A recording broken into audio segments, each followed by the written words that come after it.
Hello, everyone. How we doing? Today may be the last Dark Souls 3 stream for this playthrough. Hey, Pentaray! Yeah, today might very well be the end. Now, I did my last little bit of farming to, as you can see, get my vitality a few points up so I could not fat roll with my full set. Ah! It's good to be back! And now it'll be in the future just slowly farming my way so I can get back to like 60 on everything like I used to. That'll be fun, but that'll be long in the future. I've got other games to worry about after this. So much more to write about. Now I've gotten a lot of good screenshots I need. Might even need New Game Plus to get a few more for some that I didn't get quite at the time. But very happy with that, and just so exciting. This was a completely new thing for me, and, well, I'm very happy to see that you guys have been willing to sit along with me while we play through this 5-year-old game, which means it's like ancient history. Like, seriously, who wants to watch this game? It's so outdated.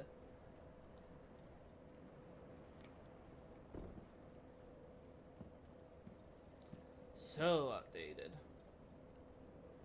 Well, so let's see, what's the plan here? What be the plan? Yeah, we're just gonna go pyromancy on Gael's ass.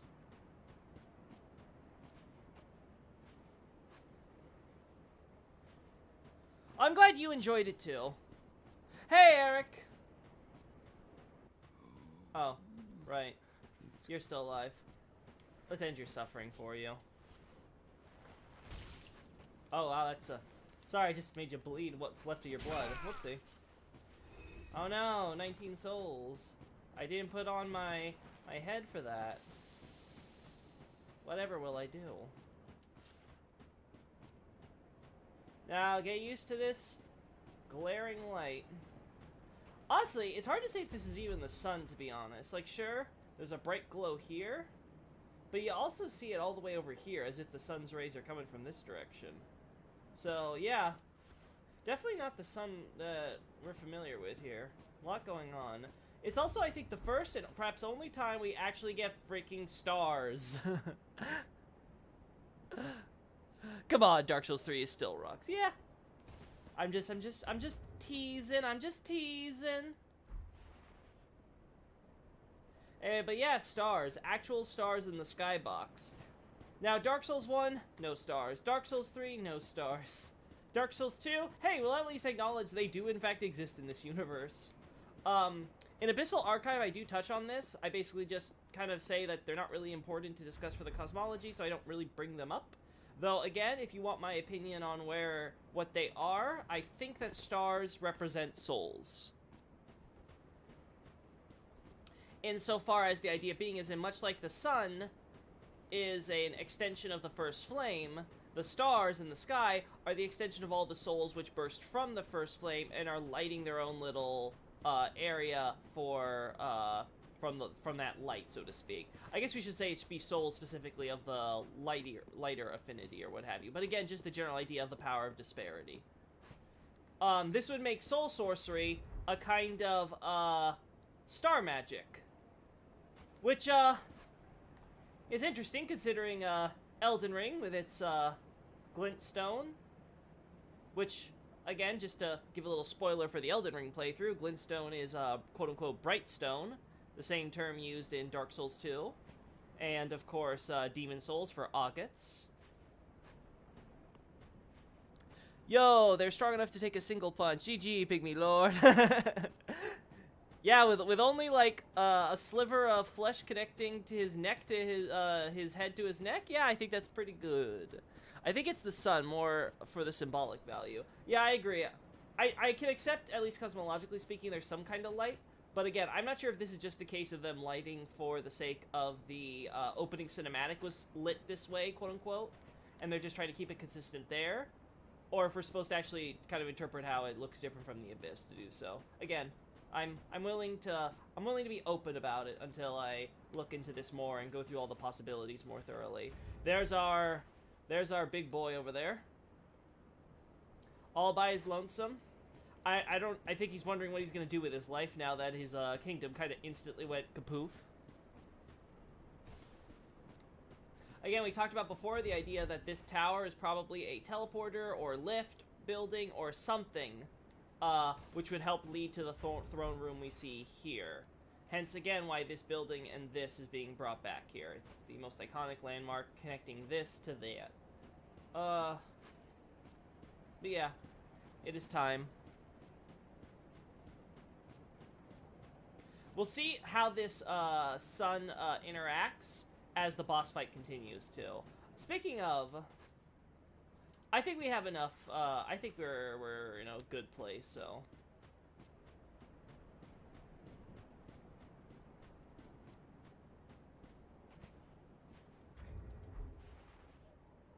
Again, we can see 1, 2, 3, 4, 5. I'm missing 6, 7, 8, and 9 thrones here. I said 8 last time, I believe. So I think I was just remembering what thrones we have, like, absolutely shown. But again, we see a space for a 9th throne. And we don't know what about the rest of this semicircle. So it's unclear to say if there were 9 pygmies or more, potentially. Regardless, we see how this the lords are being split. So it's not just one pygmy lord, it's multiple kings that are governing on, like, a council.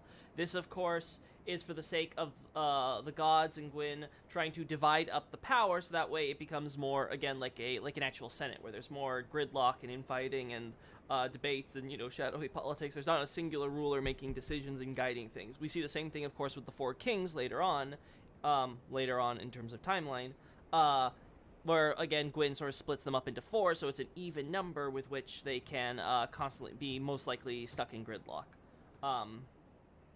Again, just Gwyn things. And that building also contains Gael's second phase. Yeah, that's very true. Wait, Elden Ring in the same Dark Souls news? What kind of heresy is this, Loki? No, I wouldn't say they're the same universe. Don't get me wrong here. Oh gosh, my controller's being weird. I'm just saying that Miyazaki goes he likes dipping back into the pool with his ideas. In fact, when you read Abyssal Archive, you may notice I have some opinions about the sky, which will, well, let's just say you might be thinking that I have some cheat sheets from Bloodborne, honestly. Very, very interesting thoughts there. But again, it's all contextualized within the Dark Souls universe, not the Elden Ring universe. Again, I didn't get to finish my Elden Ring playthrough before my data got lost. So I have no idea, really, what the Elden Ring universe is truly like. I've looked at the script, a whole heckin' lot of it, but obviously it's not exhaustive, and I haven't really reflected on it or seen how most of what I've read plays out in the game, so my opinions on that universe is currently no comment.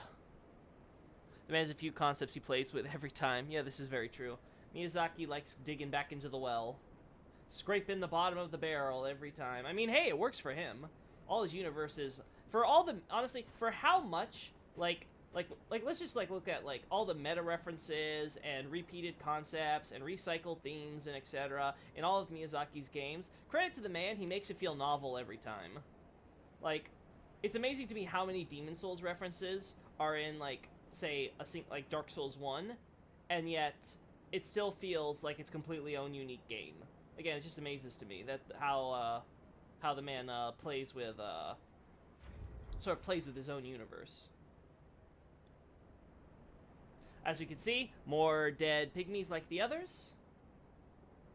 Want to go over there? Okay, I think it's about time. Where'd you stop at Elden Ring? I was, like, at the beginning parts. I was in, like, the first third of Liurnia. Like, I hadn't even gotten into the second legacy. Elden Ring's universe is convoluted. Interesting. Oh, no. Oh, no. Don't make me nervous, Pantaray.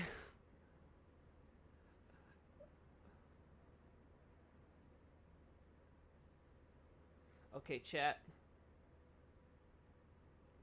Now, you may notice some similarities on that throne. We'll talk about that after the boss fight.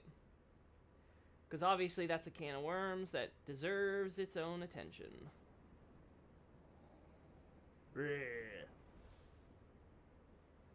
There's Gael, chowing down.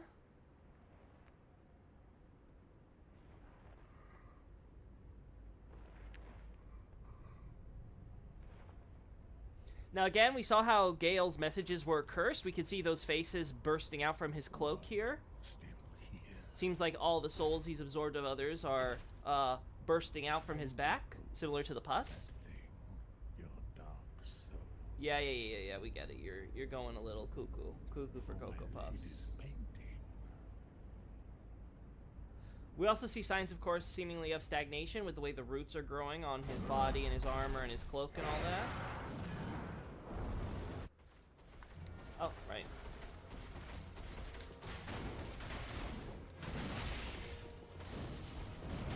Oh. Let's go into a wide open area because I don't want to lose you. Come on. Gael? Gael? There we go. Oh, that was too late. I mean, too early. Gotta go a little later there. Now, Gael, calm down. You're not you when you're hungry.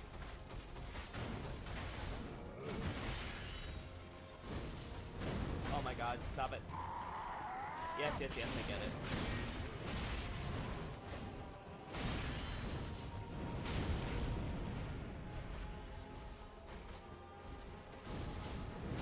Oh, dang it, I thought I could, Woo! I thought I could make him, flinch. There we go, I got it now. Woo! You in phase 2 yet, buddy?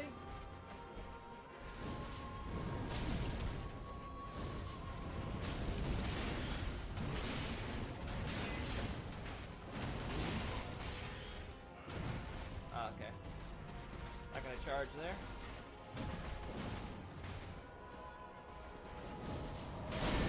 Ow. Ow. That's a lot of cursed souls. That hurts. Listen, I get you were an executioner, bud, but, can you, like, not? Can you, like, execute me not? Also, did you heal from that? Oh, God. I wasn't paying attention. Oh. There we go. Here, eat some Dark Soul. From one Santa Claus to another. It's Grandpa time! You'll see what I mean? I'll have to watch out in Elden Ring then. Is this the blood? Yes, it is, Gael. This is the blood you wanted. The blood of the Dark Soul. He has regained his resolve. As he always has before, surviving every battlefield. The will of man. Now, as we can see, the sun is disappearing. We now see how the storm clouds have been coming in. And now we're in the storm. Now, recall, lightning is, of course, sunlight. So we have the idea that these light rays we saw earlier are now forcing themselves through the storm clouds.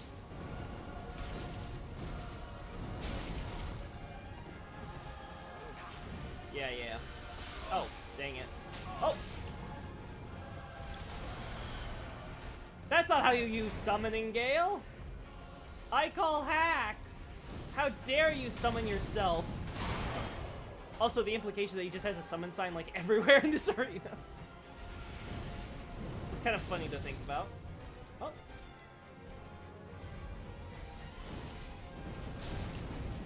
You done there, buddy? Oh, I can interrupt you. That's cute.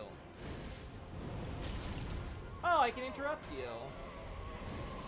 Now all those souls come out with the dark?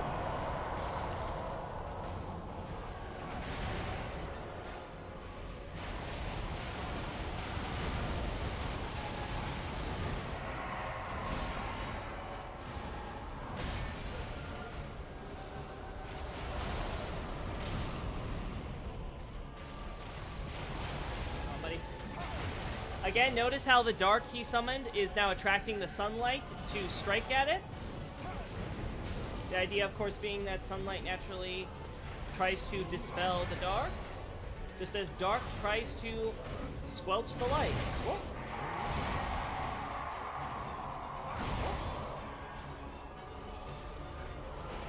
Oh. Oh. I hit the limit. Okay. Done?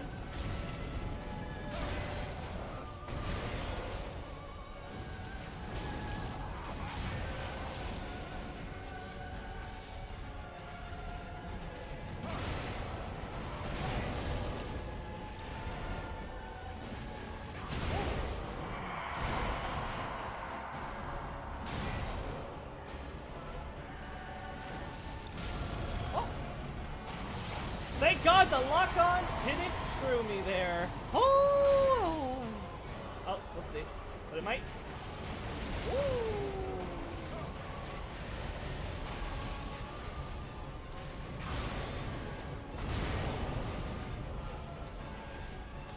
Come on.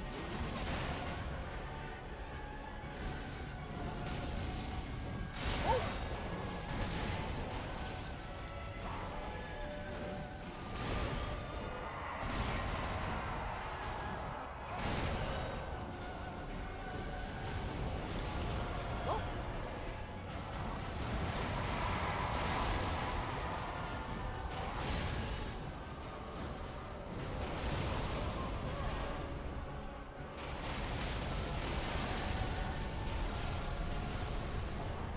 There we go. One last greed before the final boss. Yee. This is cheating, Grandpa. Grandpa's moveset face. Yeah, I love Gael's fight. Like I said, it was gonna be either gameplay-wise, it would probably be like Sullivan or Gael, but Sullivan mixes things up just slightly, so that way you never feel like it's clean. Like that Gael fight, like you saw what happened. I ranged that fight because it's easy to range. It is not difficult. Especially when I bump up my vitality, so I'm doing this.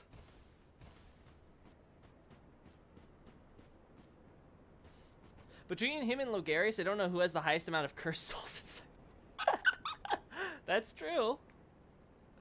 Okay, now.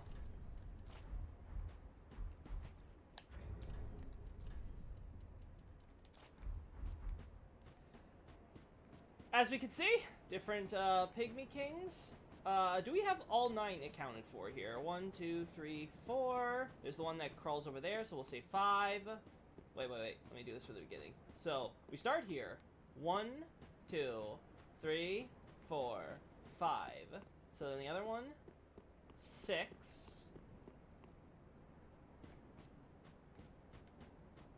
And then do they count the one he threw from, like, down here? Because if so, we got some Pygmy Lords missing, even counting the 7th one over there. So, yeah. We got a throne here. Oh, this is why I said there were more, because this throne here, this is the distance isn't far enough, right? So it's 1, 2, 3, 4, 5, 6, 7, come on, there, 8, 9. Oh, wait, it is 9. Wait, 9? Okay, yeah, it's 9. Gotcha. So it's 9 and possibly 18 if there's the circle continues. But again, hard to say. We still got missing thrones here. Yeah. Again, as you can notice how everything's going dark here. The sunlight seems to be, overcast in those starry skies. Interesting. Is this because the blood of the Dark Soul helped change that here?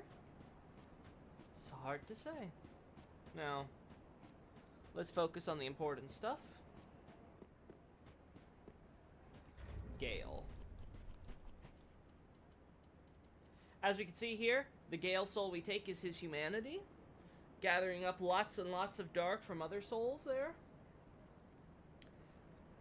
So again, we see this idea, again, red-hooded wandering slave knight. Presumably either he ran away, or his country fell, or what have you. Maybe he fell in the battlefield and then he got up because he didn't hollow and just kind of dipped, but the idea here is, of course, that he wanted the blood. He wasn't a hero, however. Again, he wasn't a fireless ash. He wasn't a hero of the story. He was just an ordinary man. And so, the Dark Soul, so he knew, okay, so he understood, again, this is when he eats it, Dark Soul would likely ruin, that he had little hope of a safe return and all that. So, like, there was basically nothing was gonna go right there. We got something else. We got the pigment, right? It's under keys. Here we go. Blood of the Dark Soul. Now, it's a little hard for me to tell what exactly the vessel here is. It might be his vertebra. It's hard to say, but suffice to say, we can see a little bit of the red cloth of his, and that, of course, it's dripping some of that dark blood. Blood of the Dark Souls. Yep, so see from the hole within Gael. Again, we have a dark sigil, a dark hole right here. That's where the dark sign would be. Again, notice how the ring of fire seems to have gone cold and is almost dripping frozen there at the bottom. Seeping that dark. Oh, there we go. When Gael came upon the Pygmy Lords, he discovered that their blood had long ago dried and so consumed the Dark Soul. He was like, well, this is probably not gonna go well, but my lady needs the painting, so I will consume all of that Dark Soul. It filtered through my body. It will become my blood, as he sees in Phase 2 when he regains his resolve as he's going little cuckoo, right? He sort of has a Ludwig moment where he's like, I just eat the soul, consume, hungry, dark, need more life, rah, give me more of your dark soul, right? Like, his memories and his desire to eat the dark souls in order to get the blood for his lady, combined with the dark soul's natural desire to eat life, is just causing him to go a little cuckoo. But then we see in Phase 2, he sees that dark soul blood on his sword as we injure him, but I'm only using pyromancy, how do I make him bleed? Shh! We're canonically a knight. Here's your answer. Anyway, so we make him bleed. He goes, he finally starts regaining his resolve on what he needs to do, and we start seeing him start going to, of course, Phase 2, and finally Phase 3. He knows this is the end, he knows that he's gonna die, he knows that, he can't really resist that urging and hunger for more and stuff, so it's like, it's up to us to put him down, take it, and bring it back to his lady. That's his only chance. Gael is my favorite character from all From games. His story is extremely beautiful, especially with, in this universe where humans are so associated with greed. Finally has some genuine good in its story. Yeah, actual just plain good guy, unironically good guy. Now, granted, there is a bit of a catch with that, but we'll get to that right now. We also have to go back to Dragheap for Granny.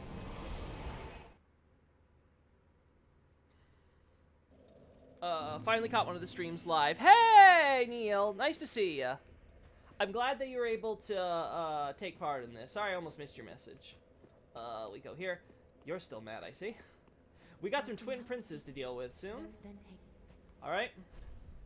Now again... Oh.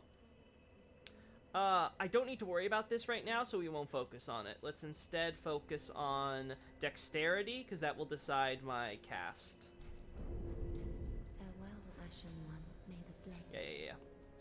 Yeah, we'll do a quick farm too, so we can get these souls off before Twin Princes. Whoop. Hey there, buddy. Now, as you may notice, Ludleth here has the same throne model as the one for the Pygmies. This, plus the fact that he refers to himself in the Japanese script as a small man, the same kanji used for the Pygmies, is given rise to the theory in both English and Japanese communities that maybe Ludleth is himself a pygmy. I doubt it. Now, I'm going to give my reasons here. Let's start with the first thing. When he's talking about being a quote-unquote pygmy, he's referring to being a small man compared to how he will have such this grand legacy and fate as a Lord of Cinder. So, that's... Oh!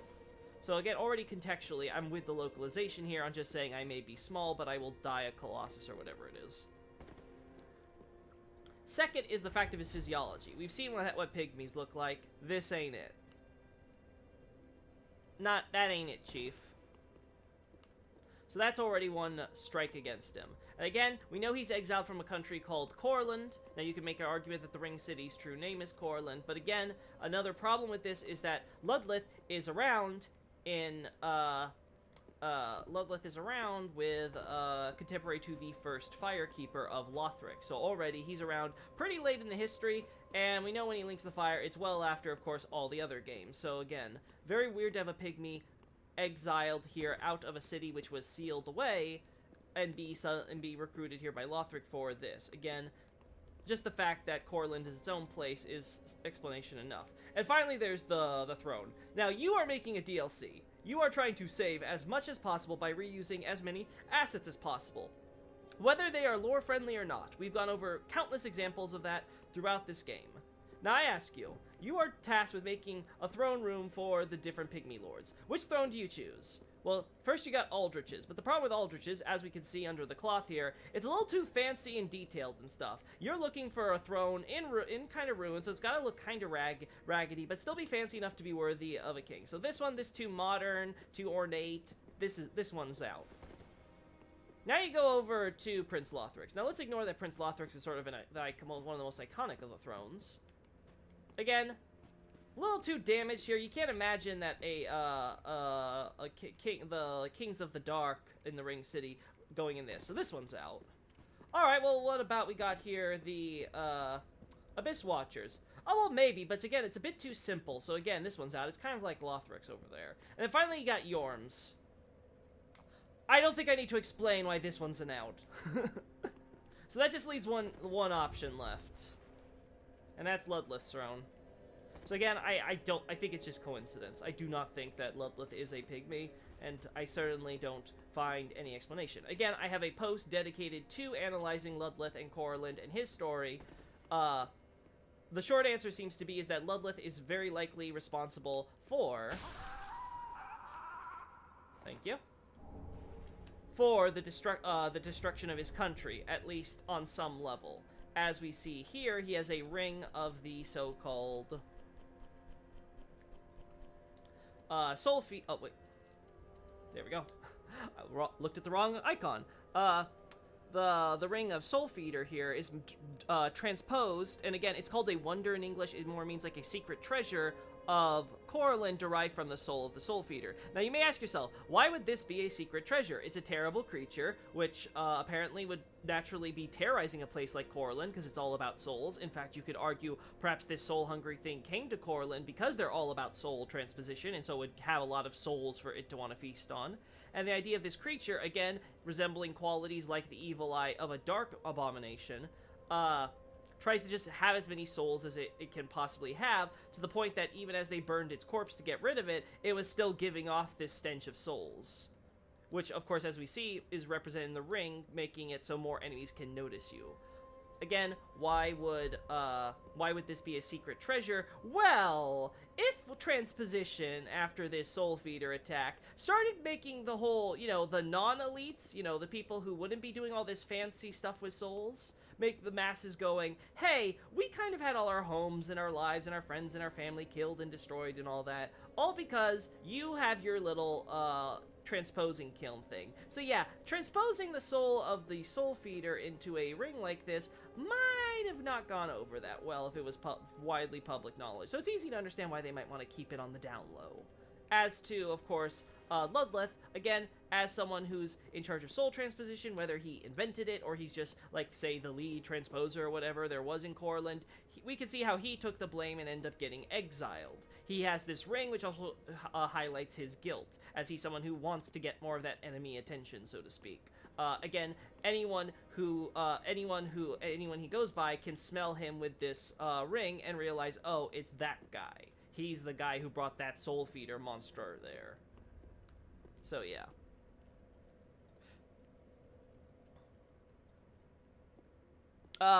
Let's see. He also ate a lot of people, but everyone makes mistakes for love. He only eats the pygmies because they have more Dark Souls.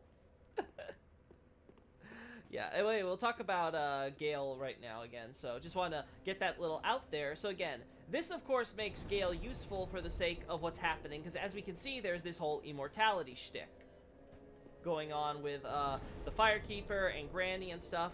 And I have posts on Shrine Handmaid and Ludleth for the sake of explaining both ends of this, with Untended Graves as its own post. But suffice to say, it's clear that the Dark of the Abyss in the future is being used in order to bind people to Firelink Shrine, so that way they are essentially immortal, and basically souls and stuff are being used to feed that. Souls, a manipulation of souls. Oh. I am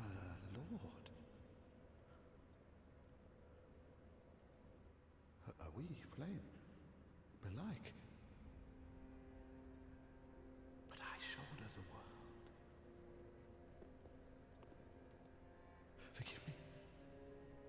Oh, please. I am not to blame. I'm not. As we can see, he's dreaming here. He's still a little sleepy from what happened. He's also not bothered by the fact we killed him or anything, unlike, say, Shrine Handmaid and, to a lesser extent, Andre and Firekeeper. Again, he's very familiar with how all this stuff works. Because, again, very likely he's the one who helped pioneer it.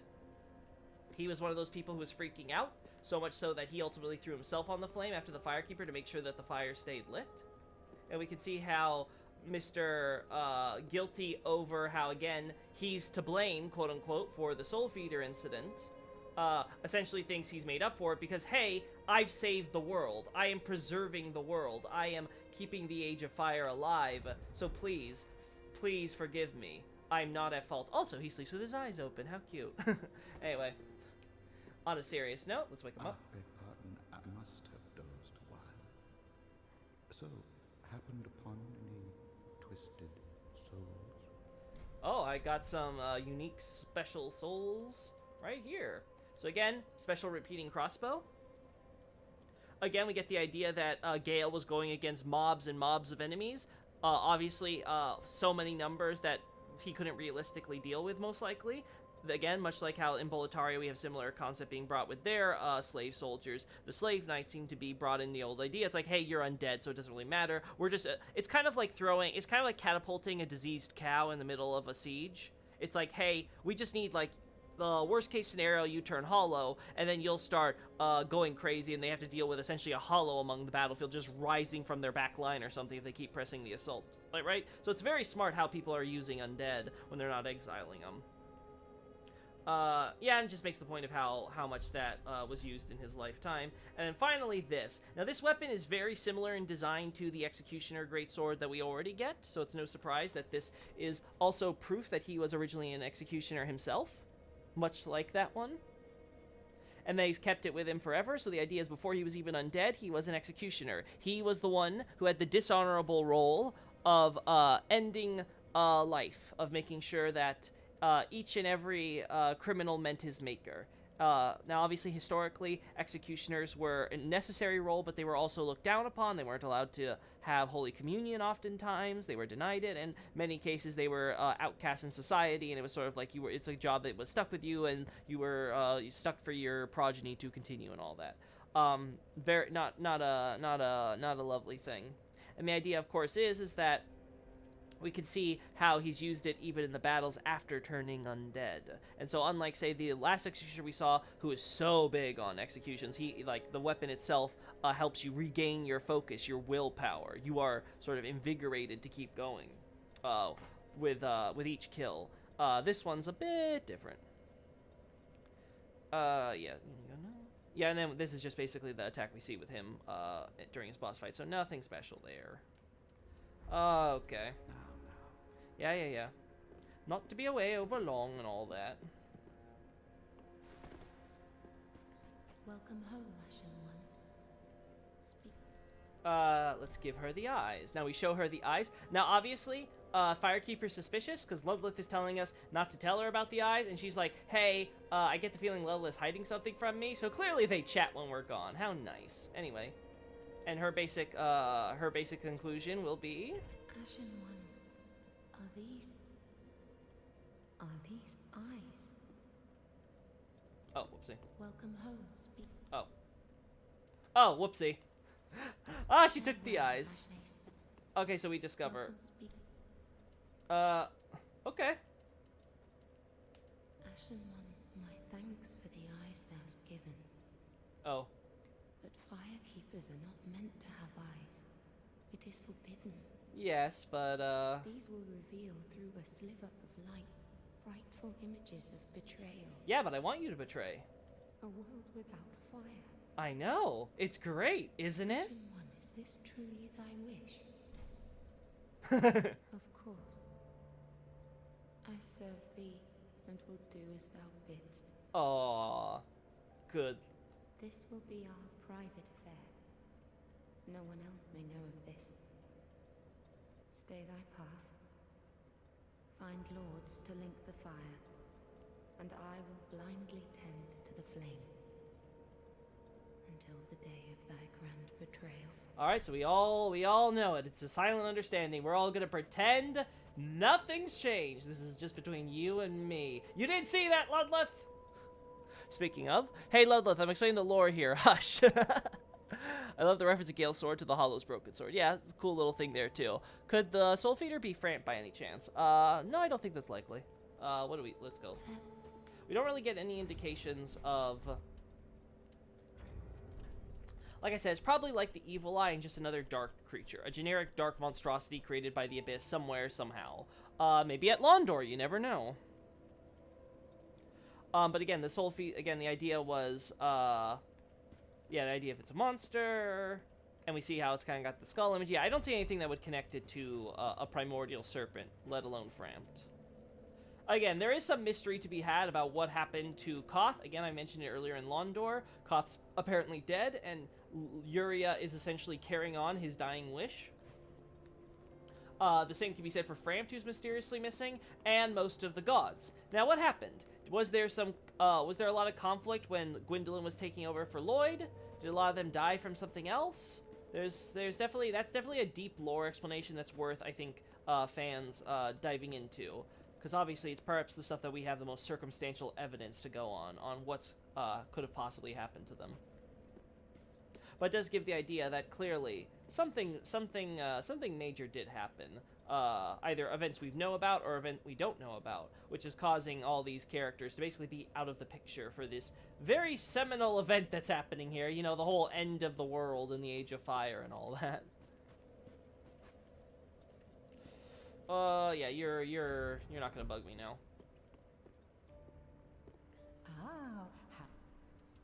Anything else we need from you? Yeah, I don't see anything. Gosh, look at all those embers that I don't need to buy. Like, look at this we've got here. This is pretty clean, all things considered. We don't need to worry about you.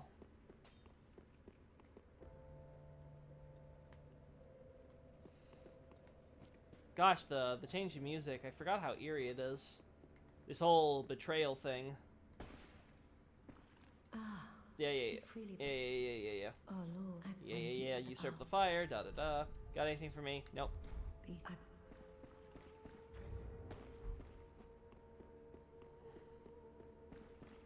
Carla, we don't need anything. Alright, it's time. Let's go see Orbeck.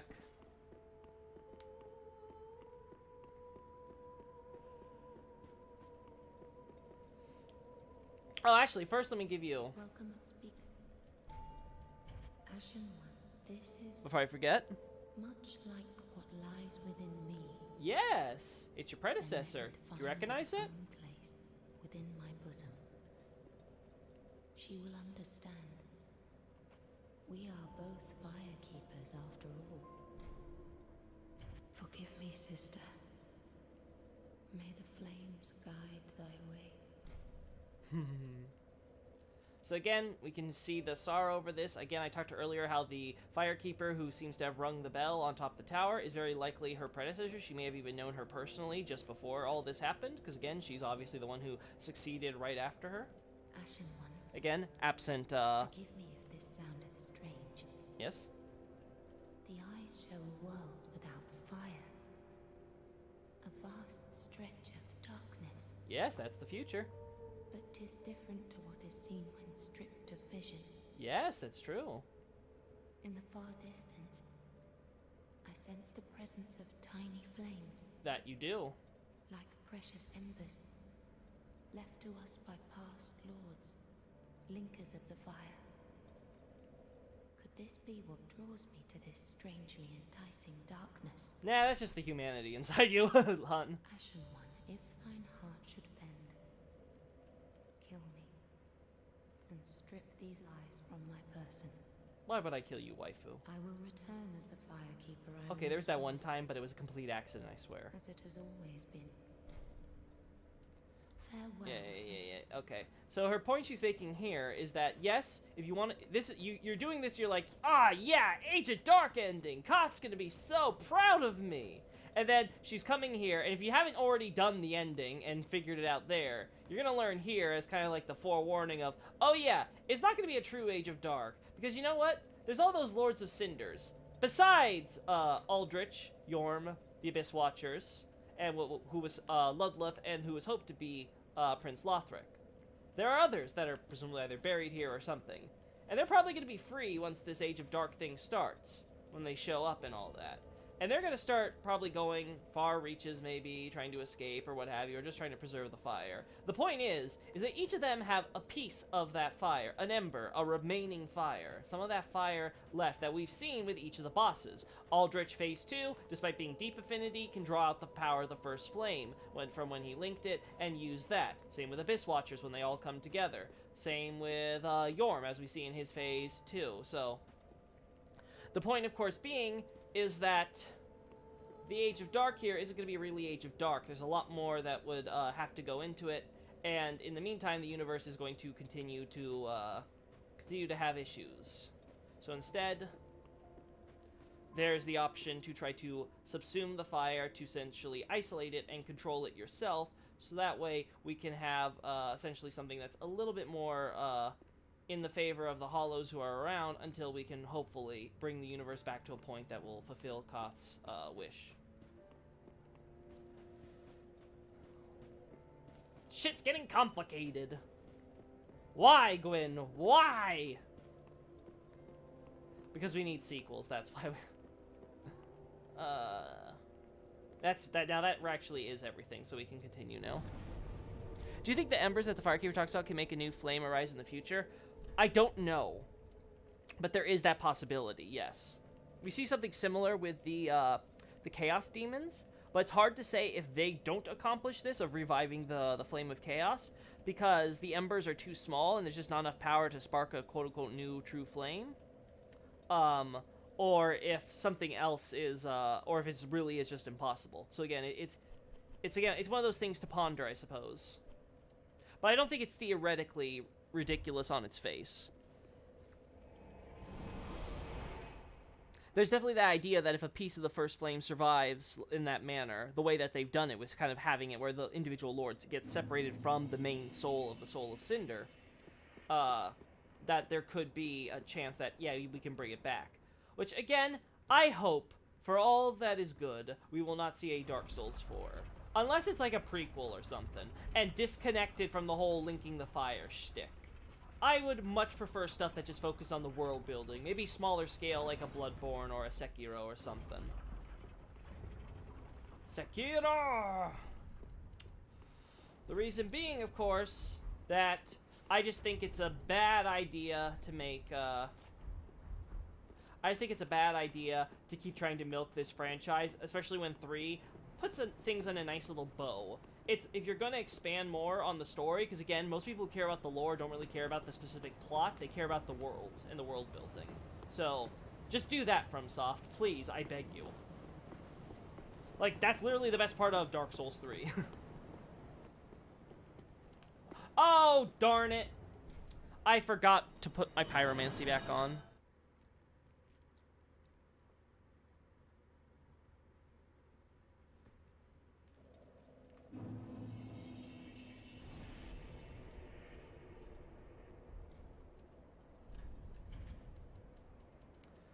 We're not gonna need anything else, right? No, we won't. So we can do this. Do I care about this? Yeah, sure. Just so I can sneak up on these guys if they annoy me. And we want the lingering. I'm surprised I haven't found a lingering Dragon Press ring. Before I go jump to New Game Plus ever, I'm gonna have to look it up and make sure that I didn't miss something. Because I could have swore there's a +3 ring or something that we can use. Maybe it's just a +2 ring in New Game Plus, though, that I'm thinking of. Alright, let's get me my souls and go say hi to Orbeck.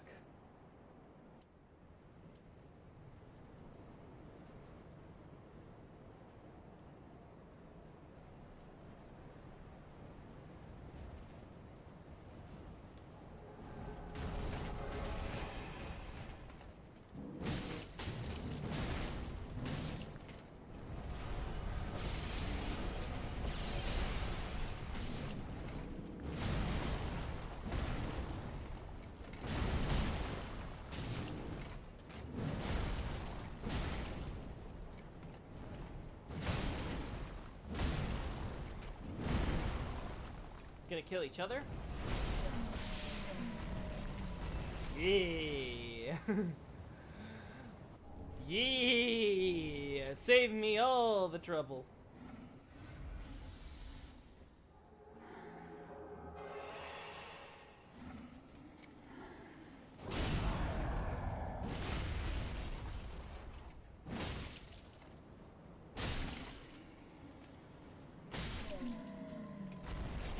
There we go.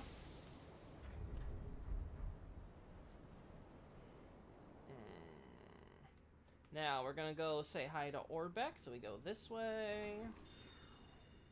This way. Hey, Gertrude.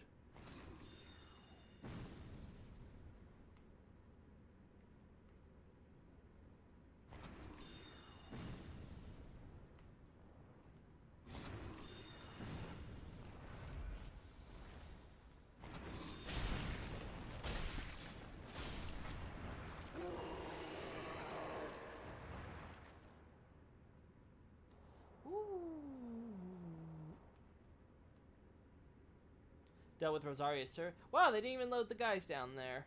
How rude. Don't worry. Let's go grab Orbeck real quick. I'm surprised you heard me with my silent footsteps and all, but you know what? I won't complain. Oh, okay. What's wrong, controller? Oh. Hey, reason you're crapping out on me suddenly? Randomly?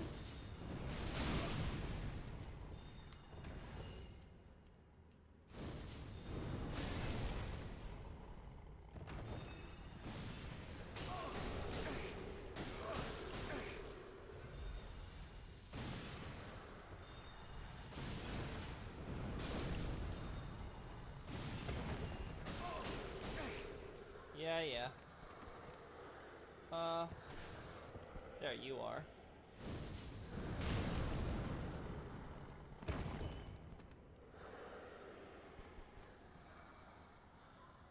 Oh, he's not sure. Oh, right. We gotta wait till, we gotta beat, Twin Princes first. Okay. I forgot that detail. Right. In that case, we want to go up here and around. Actually, no. We may as well go the full 9 miles. I'm coming to you, my boy. Yeah. He's not there yet, though.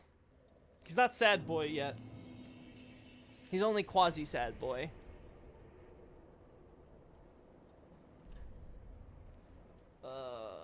Let's go... We want to go back to High Wall? No. We want to go back to Lothric Castle. Yeah. With the success of Elden Ring, I find it very difficult for Bandai or From to return to the Dark Souls universe. I agree. And Miyazaki has made it very clear in some areas that he wants to create new things. Yeah, I agree. I think Miyazaki had fun with making Dark Souls 3, but he much would rather make more stuff like Elden Ring. Because again, I think he likes sequels, but only if he has to make them. Like, it's like, Dark Souls was such a wild success that got milked so bad, and Dark Souls 2 left such a bad taste in so many people's mouths that he kind of felt, he must have felt obligated to handle this. Oh, no, wait, because, yeah, because this is to dump his soul, so let's dump our souls here and then deal with Twin Princey boys. Yeah. Let's get my cast speed up. Every frame counts, especially against teleporting Lorian. Yeah, I can only imagine if I can get it to max. God, I miss having 60 decks for this. Oh wait, I can take off this now. We'll take off this. We'll take off this. We want to put this and this.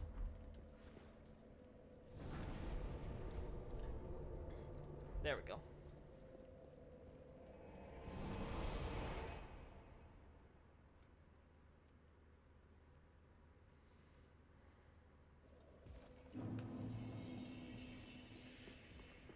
We shall begin.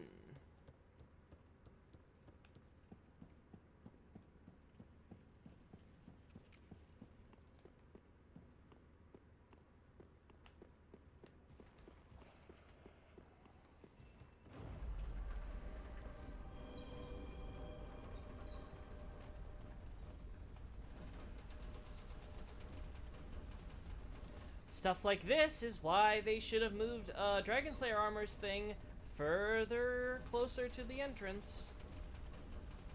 Honestly, Dragon Slayer armor might be still faster than doing this, to be honest. Yeah, I think this is still too slow. I think it's still better to just do Dragon Slayer armor. So we'll do that next time, see how that works out in terms of speed. But it feels like it would be faster.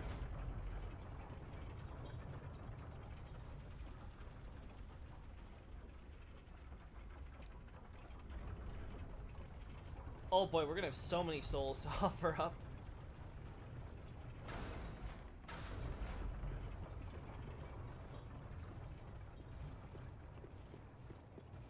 Again, we come forward.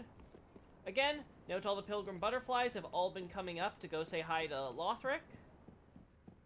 We can see from all the feathers inside the idea that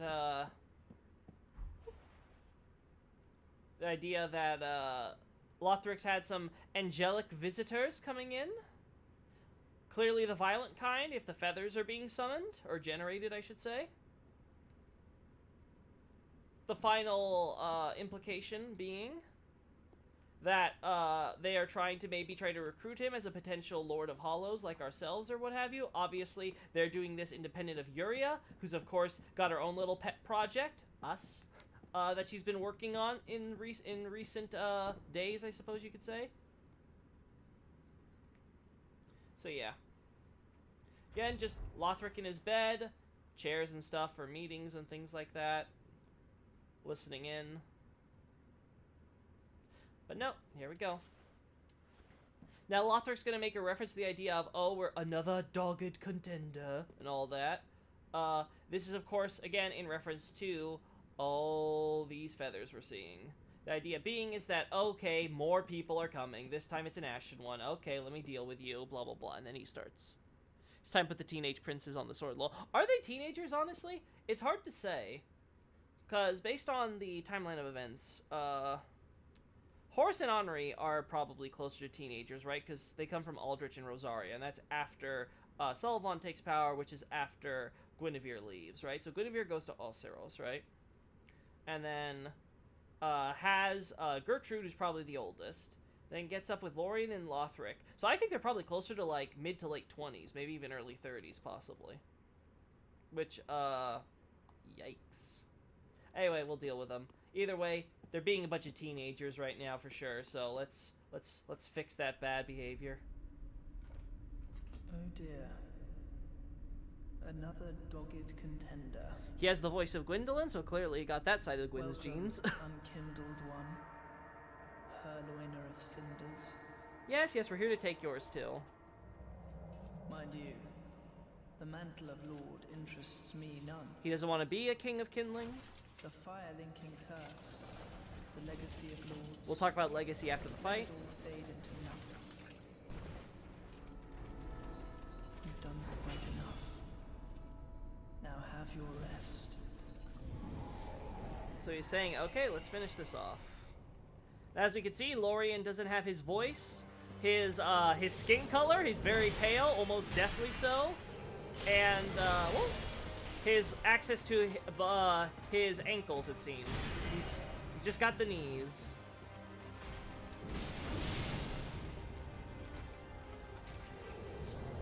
Oh, that's a little too high. Whoopsie. As we can see, Lorian is able to use holy magic without any catalyst or a blessing like the other knights or stuff.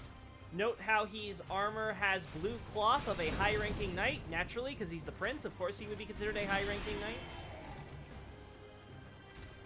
Oh, sorry there.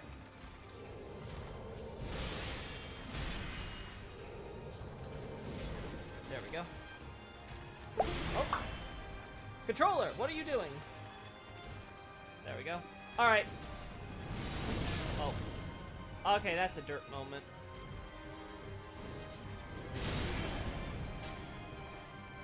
God, the damage, though.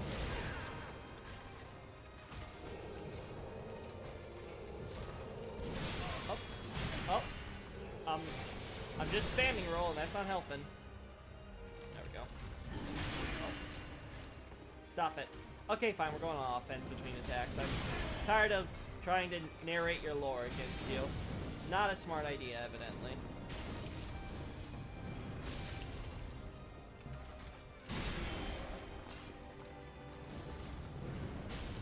There we go. Phase 2. So we're killing Brother Dearest. Now, Prince Lothric's the same way. He can use miracles without having to use a catalyst, because again, he's a daughter of Guinevere, so he could just use his own soul as the catalyst. Dear brother, I'm on my way. Here he comes, warping in. Now, we could just kill him right now, but we're letting them have a moment. Unyielding sword of Yeah, it's more about their behavior. Yeah, that's it, Eric. Definitely acting like teenagers. Bunch of edgy teens. Nihilists. For that is our curse. Now in the Japanese, you can see how he actually changes his language. So when he's talking about, like, he's trying to refer to himself like he's my, brother is my sword. Instead, he corrects himself to say, no, it's the Prince Lothric, Prince Lothric's sword. Because again, his entire identity is tied in that Lorian is here to serve him as he serves and represents the country. Hence why he's named after it. Again, Lothric was denied his own identity. He had to essentially be this sort of representative that his father wanted him to be for the country as becoming a Lord of Cinder to make up for Gundur's failure. Oh. Oh. My controller keeps having weird moments. I don't get why.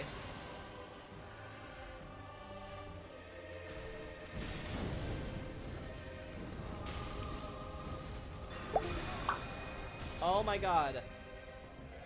I think Lothric's doing something to my controller. Clearly. Oh.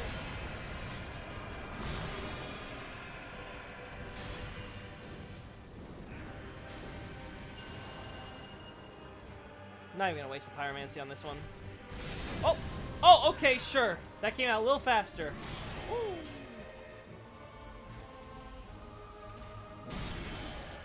Alright.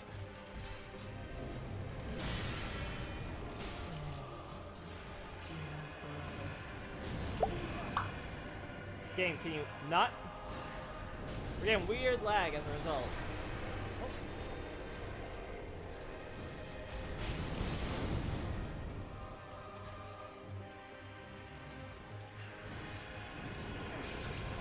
Oh. My... Wait, what? Controller! What? Oh god, controller is being, Oh.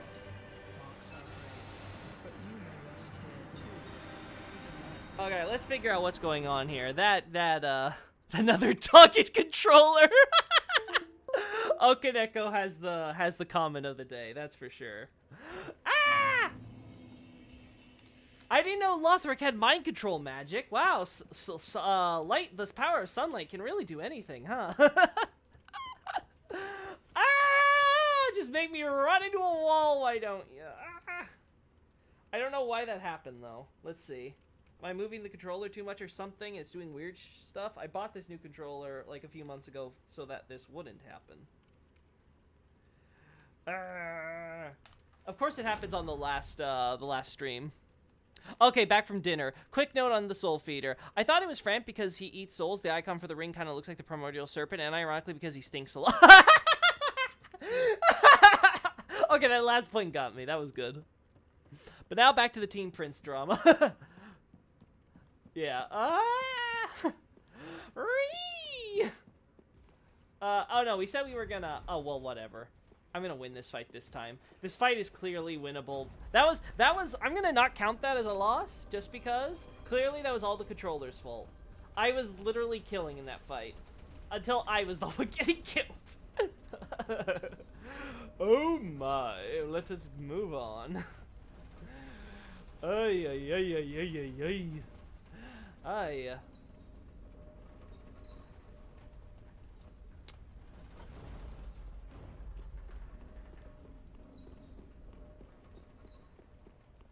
Another dogged controller.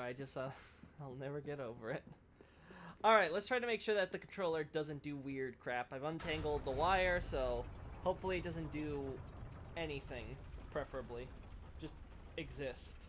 That's all you need to do, is exist for this fight. I had controller troubles when I was doing my original Elden Ring playthrough, and that frustrated me so much that it like kept me from playing for a lot of days, just because I didn't want to deal with it sometimes.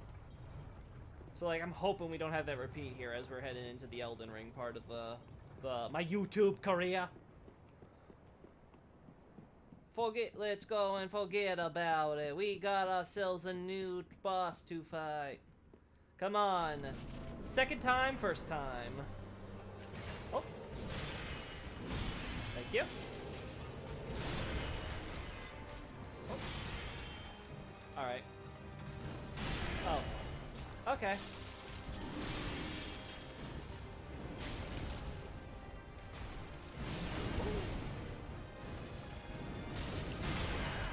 Oh, I'm messing up on the rolls today. Come on. I mean, if you won't do anything, I will. That was a miss I should have predicted. Oh. Okay.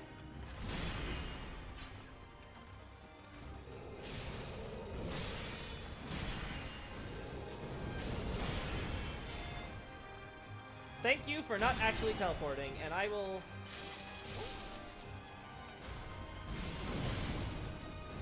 That that demon prince flame coming in handy, huh? What was that spawn kill, Lorian? Come on! That's my curse to go through this. Okay, we know how this phase goes. Oh!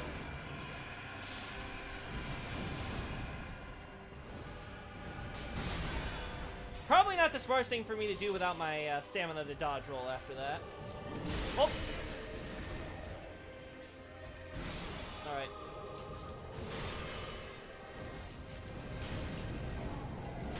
I'm hitting Lothric's arm, by the way. I think I should be getting this hit.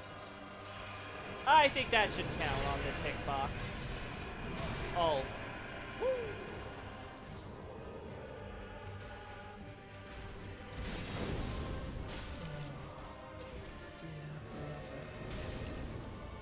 Oh, come on! Of all the times to run out, I should have double-checked before I did this.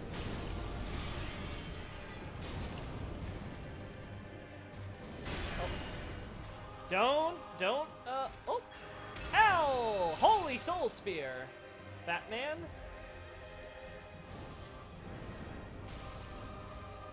Oh! I didn't realize I did so much damage. Oh my god, stop running out. Ow.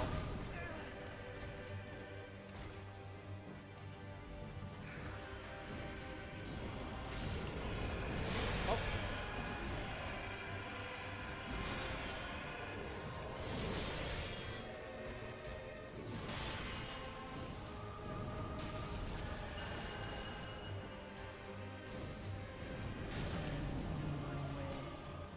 Yeah, yeah.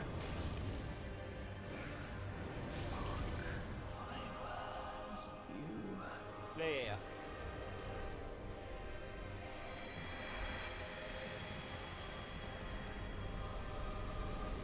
Give me your souls. Mark my words, Ashen One. You remain amongst the accursed. Yeah, yeah, yeah. Gotcha. Give me my souls, brother. There we go. That's done. Now again, the message here tells us that, Lord of Cinder slain, blah, blah, blah, blah. Now, obviously, every item description and every character and everything makes a point of how Lothric did not link the first flame. So he is not a Firelinker, he's not a Lord of Cinder, he's none of that. While we still have the classic firepower in the Phase 2, that's again as we will learn with Lorian's sword, because he slew the Demon Prince, and some of that smoldering flame is imbued into the sword as a result. Which, as we saw in the DLC, that's understandable. That's a lot of chaos power that that Demon Prince could unleash, even when it's just a small fragment consuming other Chaos Demon's soul. So yeah, on my way, literally next to him. So yeah, let's get to the point here. The two princes rejected their duty to become lords of Cinder and settled down far, far away to watch the fire fade from a distance. A curse makes their souls nearly inseparable. I cannot actually remember off the top of my head what the Japanese is saying, but yeah, that's more or less right. Where is there? Where? There we go.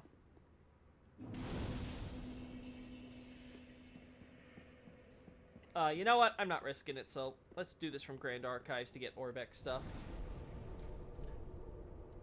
Firelink Shrine? Also gives us a good excuse to, get those souls. By the way, do you still think the sound that happens before opening Lothric's door is something different than the wind? No, I think right, so for those that weren't aware, I asked last time about someone who could look into the files to confirm for me if there was a separate audio file, what it is, and yada yada. And Eric here, thankfully, actually did that for me. So again, appreciate that as always. So he emailed me that. And from what I looked at, yeah, it does sound actually like it is in fact the wind, so yeah. Kind of sounds like a monster in some of the files, but I think most of it I can agree. Yeah, definitely wind. And I'm trying to now listen for other instances of big opening doors to see if a similar sound effect plays. I think we heard that when we were opening, I can't remember if it was the Filianor's room chamber or was it the church to Filianor, one of those two. I think I remember hearing something similar, so yeah. I think it's just weird that, I think it's just because that area is particularly silent, with not a lot of ambiance, that it's just easier to hear it there, and it's particularly loud. But either way, again, we could see all the other stuff that hints what is necessary to infer. Now, where do we go? Well, Besides here? Dexterity. Farewell, Ashen Maiden. Yeah, I'm gonna have peace, alright. What do we got here? We have to have enough souls between all these suckers. Let's go deal with Ludleth for one last time. Also, Cirrus is still... I was hoping we wouldn't have to do this, but very well. She leaves me no choice. There we go. As we can see, Lothric was to receive a Platinum Holy Sword. The idea being is that, of course, naturally, his wet nurse had it blessed. The point being is, of course, he was supposed to wield this as a Lord of Cinder. This is the sword represented on the Lothric crest. You see the sword through the shield with the two dragons as steeds on the side of it. So, like, yeah, that's supposed to be in the heraldry. He was supposed to, again, represent his country. He was named for his country. He was going to represent a sword, mimicking that one for his country. Everything was all about not Lothric the person. It was about what he meant for the country as a whole. And naturally, that type of depersoning, that sort of isolation of the ego that was given to him, ultimately worked out against him when allowed Aldia to kind of worm his way in and really seep his tentacles in, as you would say. And then, of course, we have Lorian's Greatsword. Now, the graphic is wrong. It's usually a cut version of the Greatsword, not the one we see in the final game, of course. But that's neither here nor there. What we see instead, of course, is... the idea that, again, Prince Lothric was raised as a knight, so again, while his brother is all sickly in bed, he's going out doing active things, fighting, training, going on campaign for daddy, stuff like that. Really training himself to become the next king of Lothric, while the other twin is supposed to have become the Holy King. As we talked about with the throne, the idea is that it doesn't say Holy King Lothric, it says the Holy King of Lothric, because the point is that Lothric isn't so much a person as he is the ideal for the Lothric country, the government, the royalty, Oseros. Oseros. Now, yeah, as we can see, same thing, just basic idea. Before he ended up, they ended up being both cursed, so that, as we can see, it did a lot of damage to Lorian. His hair turned white, his skin turned deathly pale, he lost access to his voice, his legs don't work below the knees. Clearly, and as we could see with their souls, it's because the way that their souls are sort of intertwined, it seems like the soul went to Lothric's, but it's still bound to Lorian, and this results in sort of a situation, not only like, say, so a situation where basically Lorian's almost like a zombie, right? Because his soul's not necessarily there inside of him. It's with his brother. And it doesn't make his brother any better, and it doesn't make Lorian able to act on his behalf. So yeah. Again, tragic. And obviously, if we make them both, we'll have a final Demon Souls reference where we can make the quote-unquote Northern Regalia. Again, Lothric is located the north, quote-unquote, north of Lordran, or, well, what's left of Lordran, I suppose, now. North of the Old World, we'll say. And then, the idea, of course, being that, much like how they were inseparable before, they were then separated as we make these weapons, but then they can be reunited once more, much like their curse. I took the mantle of Lord of Cinder of mine own volition. Oh, you noticed. I speak these words with pride. Choose thy fate alone. Seize it with thine own hands. All the more should thy fate entail such foul betrayal. So he's like, well, I can't do anything about this, so you know what? Do what you will with your convictions, much like I did with mine.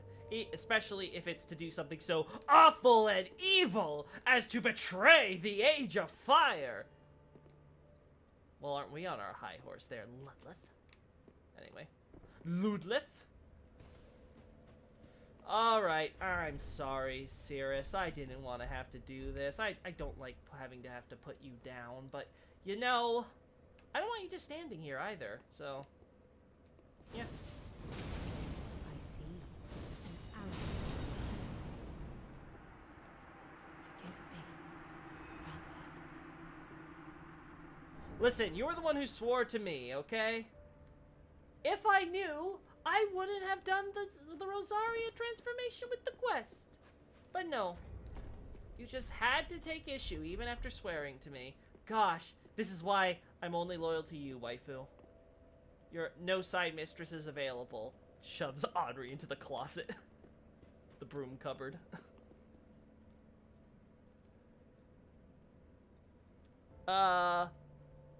I speak these words with pride. Yeah, sure, whatever. Makes you sleep at night, bro. Yeah. Whatever makes you sleep better at night. I hear what your sleep talking's like, Mr. Guilty Man. I know what drives you. Yeah, we'll be doing it shortly, my girl. Oh my god, that dog! Could someone just shut him up? You can't even see me. Your nose is too powerful. Alright, let's go to Grand Archives. Or, you know, we'll have fun with this. We'll do the backwards through Lothric. I don't know, just kind of make it a bit of a nice final hurrah before we get into Soul of Cinder.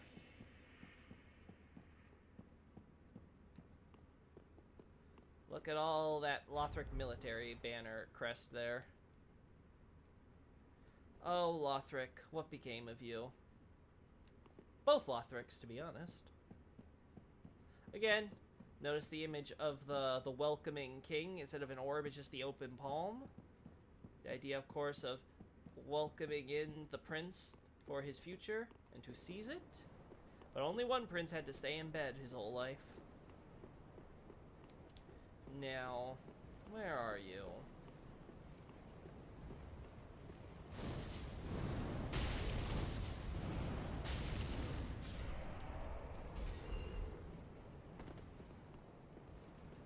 I mean, if you just want to stand there.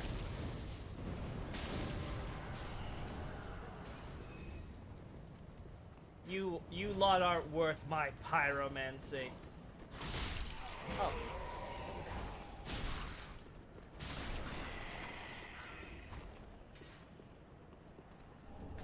Night. Whoop.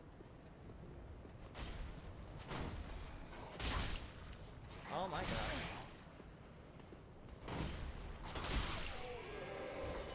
Oh. One of you realized I was here, huh?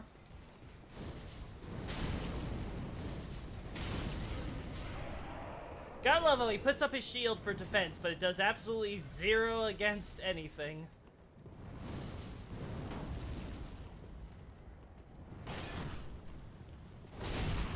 Yeah, I needed that. Oh. Wait. I see your cousin's coming. Let me... Gosh, I forgot that I fat roll.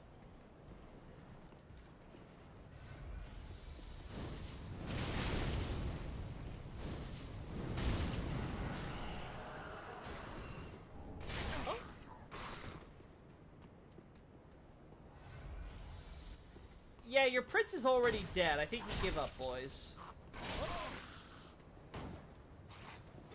Ow. Ow. I have more HP for you to chew through than you can possibly imagine. Stop trying.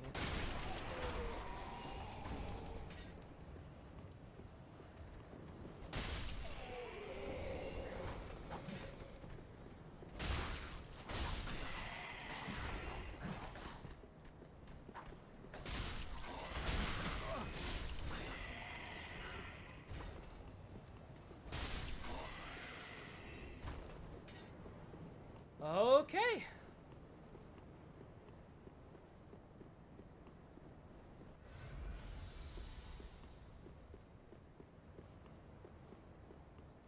We shall go here.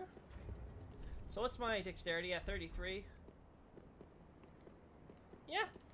Sounds about right. Alright, let's have our fun little farming session with the boys. 1, 2. A little too, slightly too, late.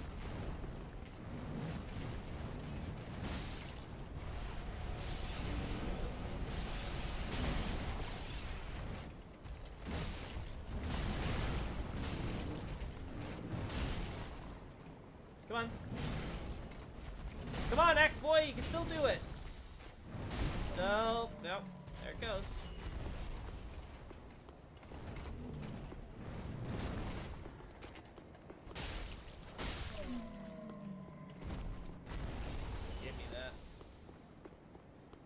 Give me the it.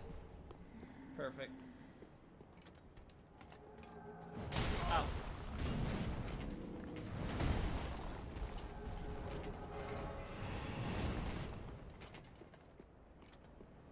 Yeah, you stop. Thanks. Now that I've got time to breathe.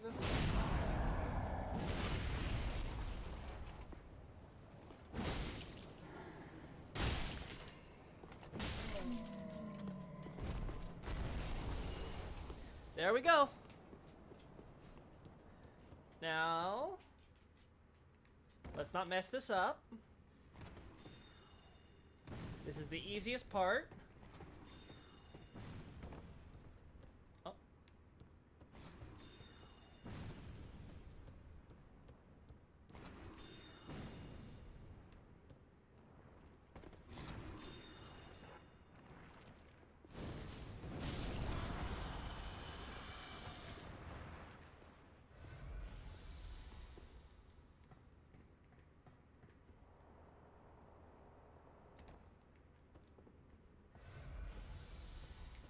There he is. There's our boy. There's our man. You heard that flame and you were like, "Oh no."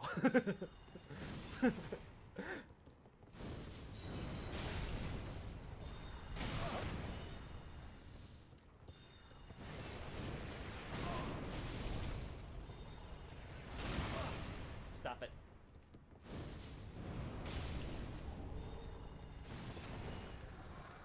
I'm tired of listening to you be you, so. Oh. Oh, okay. Oh.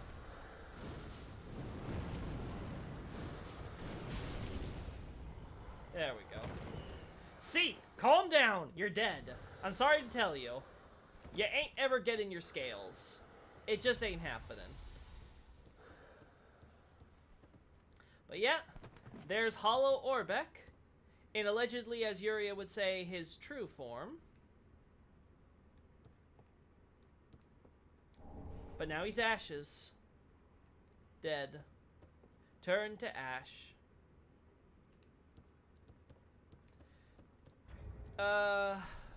That does it. Shrine Bonfire? Yes.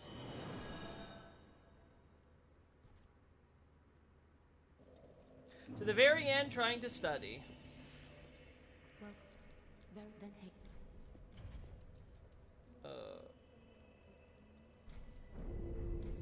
Farewell, Ashen discover. Oh, I will discover peace, alright. We've got a few souls, but I don't think this is going to be enough to get another level up out of it. And it's only 11,000 souls, so it's not that bad for the fight ahead.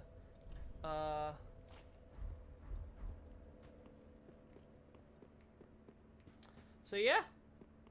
I think we're at an end. Ah, Just do this for completionist sake. well, what warm umbral ash have I do not like your insinuation, lady. I did not do it. It wasn't me this time. Now, if it was your granddaughter, well, you probably don't want to know about that one.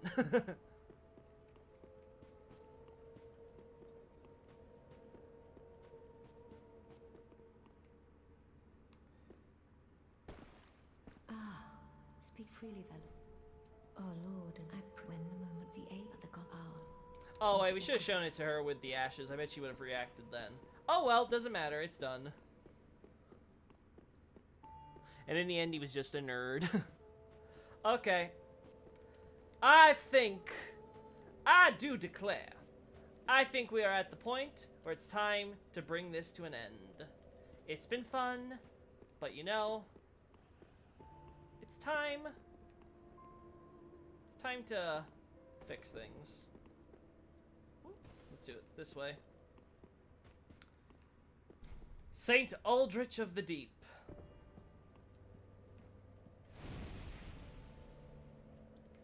In all its maggoty glory.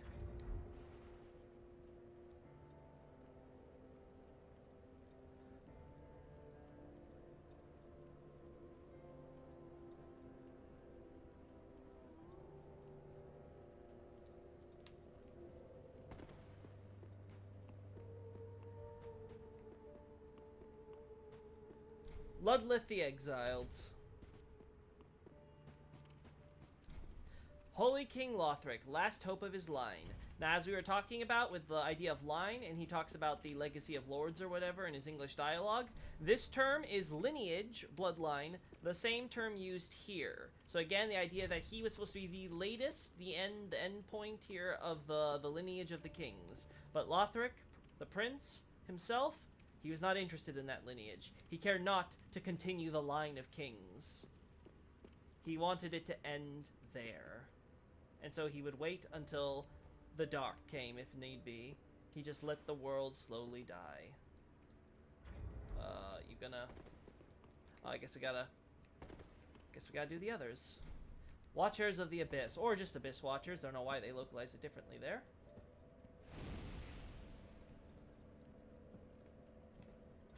Again, you can see their helms stained with the splatterings of the abyssal creatures they slew. Those ominous helms which spooked many a bystander who knew that they were next. Their land would face the wrath of the Abyss Watchers, the undead legion who sought to end the abyss wherever they saw it. Yorm the Giant of the profane capital. I killed your son, by the way, Yorm, so you should be proud of me. I know you never liked him anyway. Again, big boy, but seemingly not an actual giant species, just a man whom disparity blessed or cursed, in the same way that Prince Lothric was cursed by fate to be a sickly child where his hell began.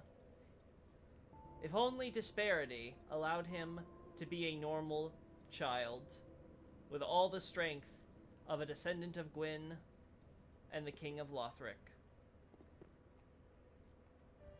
Then, and maybe then, none of this would have happened. But alas, it was not meant to be.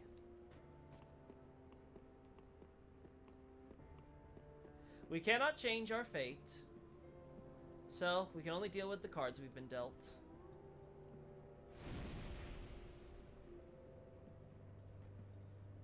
As he said, in the end,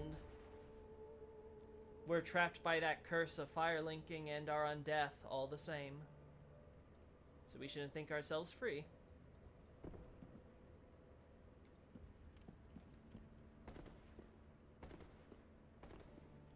Aldrich's skull looked like it's got huge eye sockets. Think he did the Granny Wolf stick with Gwendolyn? Oh no. No, no, no, we're not going there.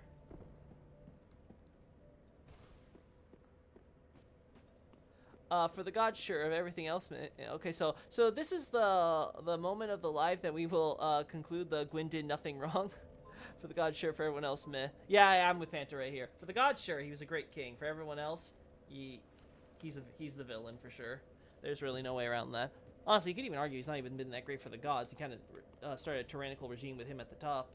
He just happened to be competent at his job. It's time to put the old lord's ambition to rest forever. I think she would have given you the Morian blade. Well, don't worry. I don't need Orbeck anymore, so I can kill him in New Game Plus.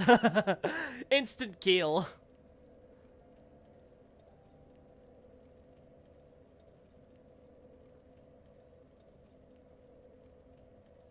Yeah, I think we've covered everything. Okay, let's do this. I see you came forward. Let's first show off to Ludleth. Ah, well met. All is as planned, is it not? 5 lords for 5 thrones. Yeah. To think others might ne'er be raised. Well. And I, of the last lords, a rather little lord, most undeserving of the honor. Speak with the firekeeper. Again, the point being, he talks about how he's this little man. He's a simple, small man who seems to have only been able to link the fire just barely, thanks to his history of soul transposition, which naturally puts him with a bunch of souls to do so. But it seems like he just barely made the cut. But he's made everything out of it, because it's the only way to show that he's atoned for what he did to Corland. Because again, as we pointed out, he was exiled, but Corland still collapsed and was destroyed. It's very likely that even with Ludleth taking the fall for everything, there was still a lot of controversy with transposition and stuff, and it likely destroyed the nation. You know, collapse to civil war, undeath breakout, falls to hollows, etc., so you can imagine. Who knows? Maybe that's what Londor was planning, if we assume that they were the ones behind the Soul Feeder. I mean, if Astora was behind the Evil Eye, then it would make sense for Londor, its successor, to be behind the Soul Feeder. Just a thought. The eyes show a world, a Yeah. place. So, I willed my Yeah. I took choose. My intent is mine alone. The 5 lords sit their 5 thrones, all thanks to thee, most worthy of lords. Ashen One, with the lords as thy witness, bend thy knee afore the bonfire's coiled sword, and let the lord's embers acknowledge thee as their true heir, a true lord, fit to link the fire. Ashen One, kill me. I was She's like, by the way, Ashen One, if you want to change your mind about this whole bringing the Age of Dark thing, I'm not really okay with it. I'm just doing this because it's my duty and I can't really stop you. So, like, could you, like, maybe change your mind at this last moment, you know, before you go forward with this? Maybe? Nope. It is time.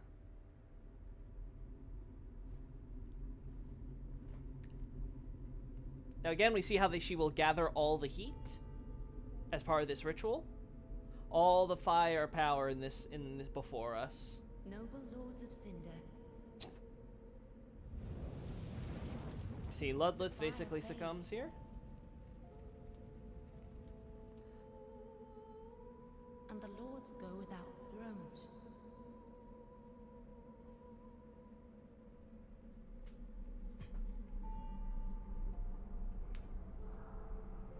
Surrender your fires. Now notice how even the candlelight flame is being taken. True air. So all of it's supposed to go here, give us the flame here. That way, we can use that fire to, with him and the ashes from it, in order to go to the first flame in the Dreg Heap in the future. Again, the fact that this is the emergency system still beggars belief in my eyes, but whatever. This is how the narrative turned out. So again, go here, time to do our little bonfire woogity woo, and go to the future where the coiled sword, as we see in Untended Graves, is already broken. That future.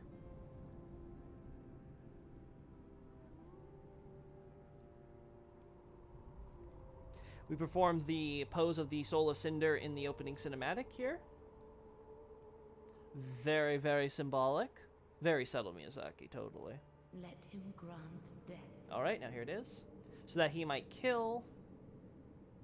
to the old gods of Lordran. Who linked the Deliverers first... of the first flame. So again, the term is, again, they linked, they inherited the first fire. The idea of, again, the old gods of Lordran. Again, recall, the kiln of the first flame is technically in Lordran. And as we will see going forward, the Lords of Cinder are each themselves considered gods. So technically, we killed 4 gods plus some bratty teens.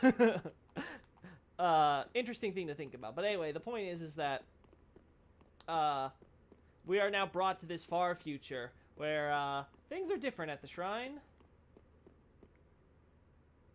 Can't really explore it either. Convenient rubble everywhere. But again, takes us to the kiln. Or should I say what's left of the kiln. As we can see, the tree from Dark Souls 1 is still here, but that's about it. You get a little bit of the rocks and stuff, which kind of shows some idea that it's still going, but no temple anymore, that's for sure. And again, the idea is somewhere over that direction is the Dreadkeep we explored. All of this is going to become a giant desert while we're fighting. Okay.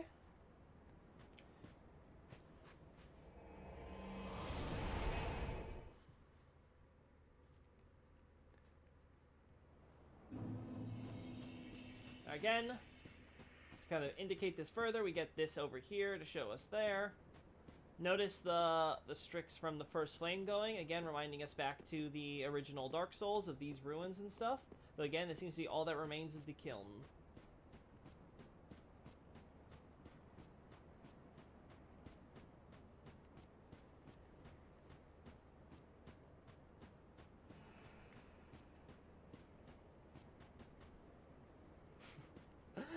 No. Haven't summoned you all time, Assassin of Londor, but sorry. Yuria? There's Yuria.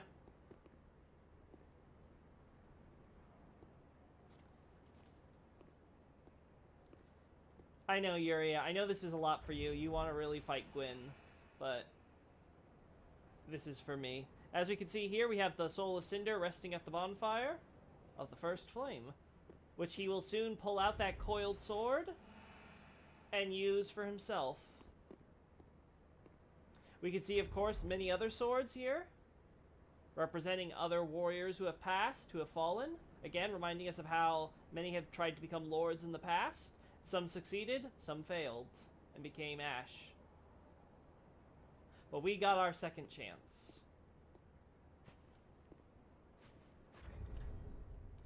Oh. Before I forget.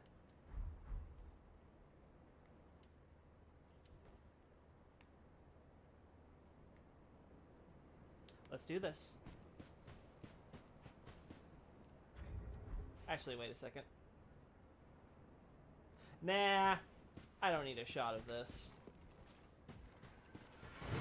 Pulls it out. Now, so the English here is, of course, soul. Oh. One second. Gotta. You good? Yeah. Woo.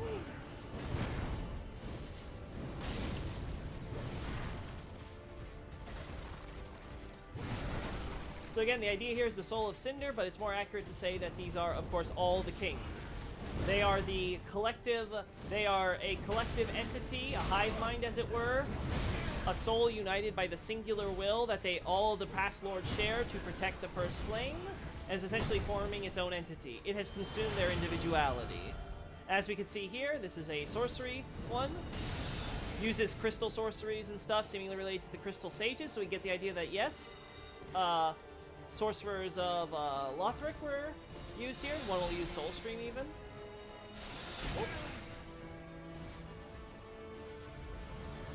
There it is.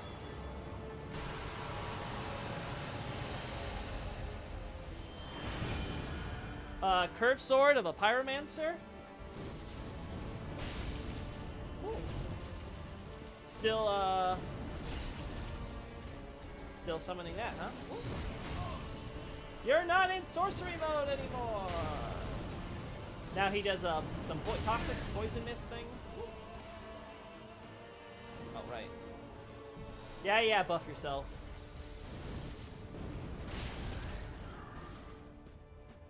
You gonna switch forms? Nope. You done yet? You gonna go to Holy Spear mode or anything? There we go. Now this one we see, of course, a spear, Holy Lanceman with miracles and everything. So again, giving us the idea of all the different lords. Somewhere buried in here is the chosen undead and the bearer of the curse. So once again, we are fighting ourselves.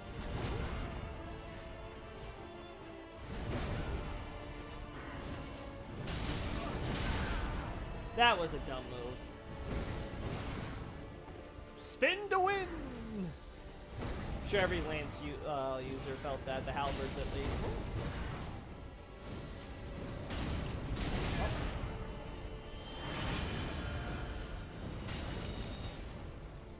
And now, the soul at the deepest core, the one with the most individuality of them all, Gwyn. He's the lord who wishes to fight here. Now, for those that don't know, Miyazaki was very disappointed with Gwyn's boss fight in Dark Souls 1. He wanted to make Gwyn a culmination of all the other fights and make him a legitimate challenge, an enemy where you go, oh wow, he's strong. Instead, he just discovered that everyone would just fucking parry him to death and make him a total joke. As a result, he was very disappointed, and we can see here how you cannot parry the Soul of Cinder, though he can parry you in Phase 1, and instead, he gets lots of fancy new toys to really show off that, hey, Gwyn is a strong, tough fight this time. I will let you be the judge of that. But I do love the return of the soundtrack. It all comes back to this. Beneath all those lords, every lord in the lineage, we go back to the first lord, the one who started it all, the one who began all this madness. The man who was so arrogant, so selfish, and so self-serving. Woo. That he would literally cause the whole world to be stuck in place to serve his whims. He would rather die in a blaze of glory than see all he built come crashing down before his eyes. A true monster, through and through. Oh, ouch. Gonna keep falling for that.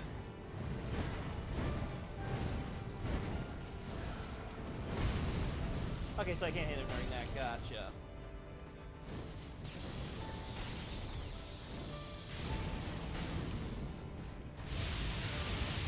Oh, I got hit by that last hit. Woo. Gotta do the Gwyn jump, huh? Oh.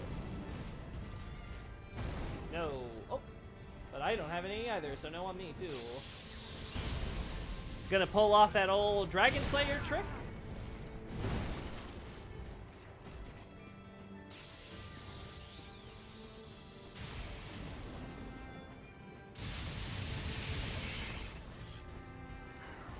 Oh. That wasn't fast enough. That was a waste of a shot. Oh.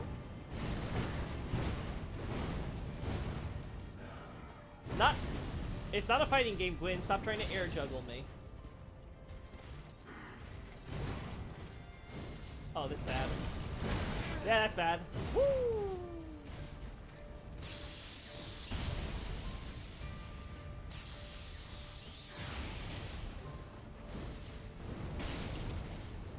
Alright, here we go.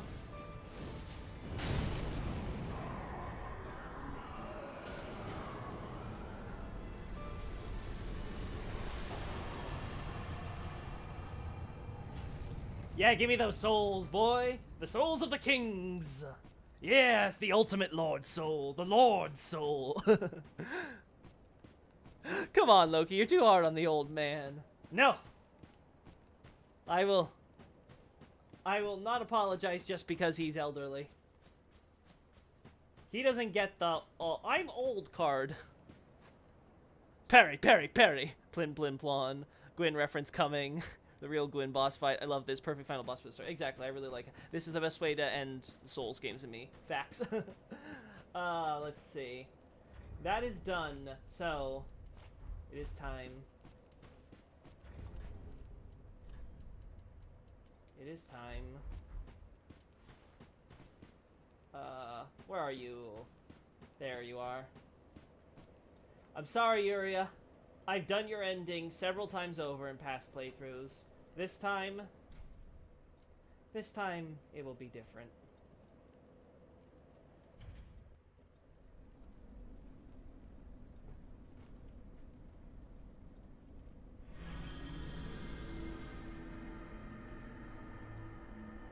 Dragging her to our time space in the future. We will now fulfill our devious plot in order to snuff out the flame. But as the Firekeeper tells me, this isn't going to be the end of fire, truly. There's still the other lords out there, and they will keep the first flame alive. Perhaps it is futile, and there is no hope of the first flame ever returning, especially to its strength. It's never worked until now. But you know, you have to wonder, is it really worthwhile?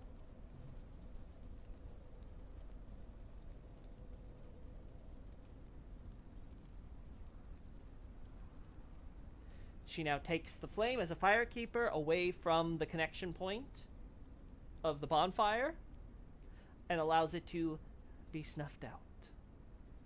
Slowly, gently. The first flame quickly fades. Darkness will shortly settle.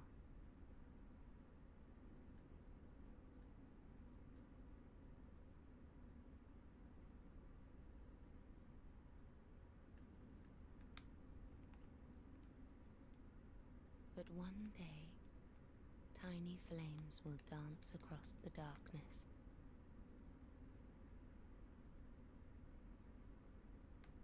Like embers linked by Lord's Pass. Mm-hmm.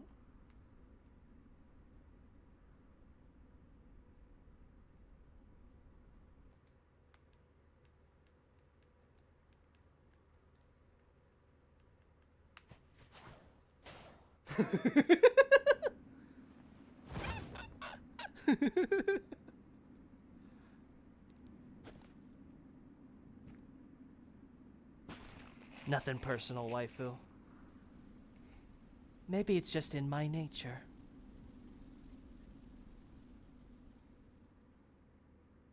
Maybe it's just who I am. Nameless, accursed undead, unfit even to be Cinder. And so it is that ash seeketh embers.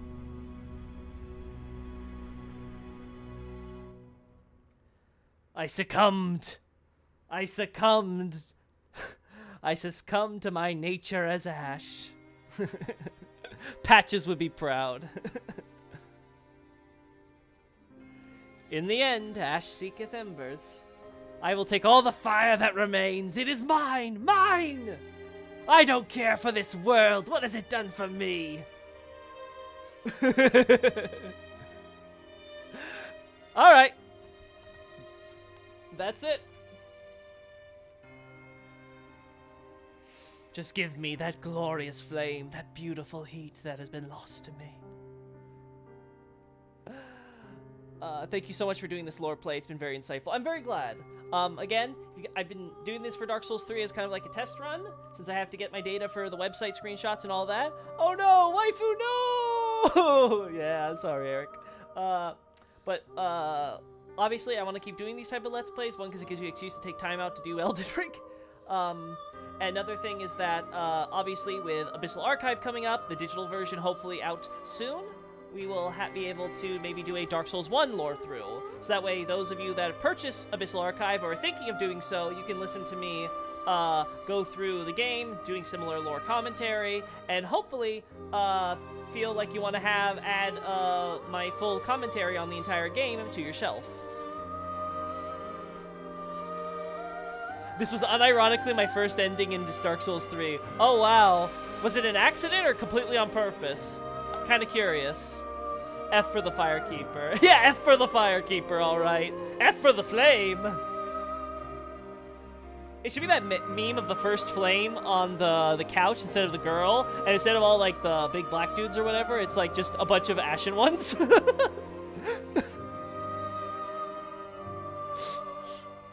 It's like, oh no.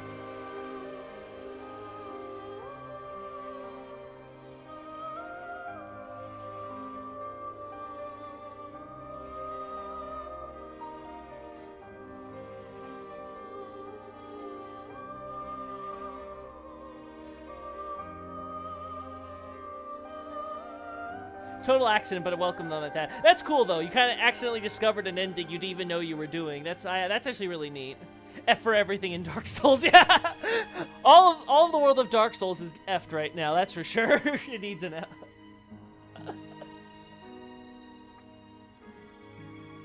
Yeah?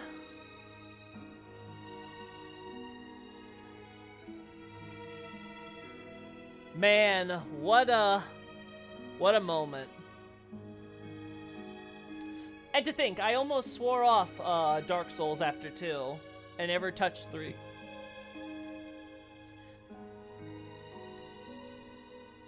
But I was like, you know what? I'll give 3 a shot. If I don't like it, I'll just be done with the series. It was a one-hit wonder with the first game, and that was it. But no, 3 ended up reminding me what I liked about Souls. And it was a great way to cap off the series. Otsukare-sama. Thank you. A fitting ending, that's for sure. Yes, indeed.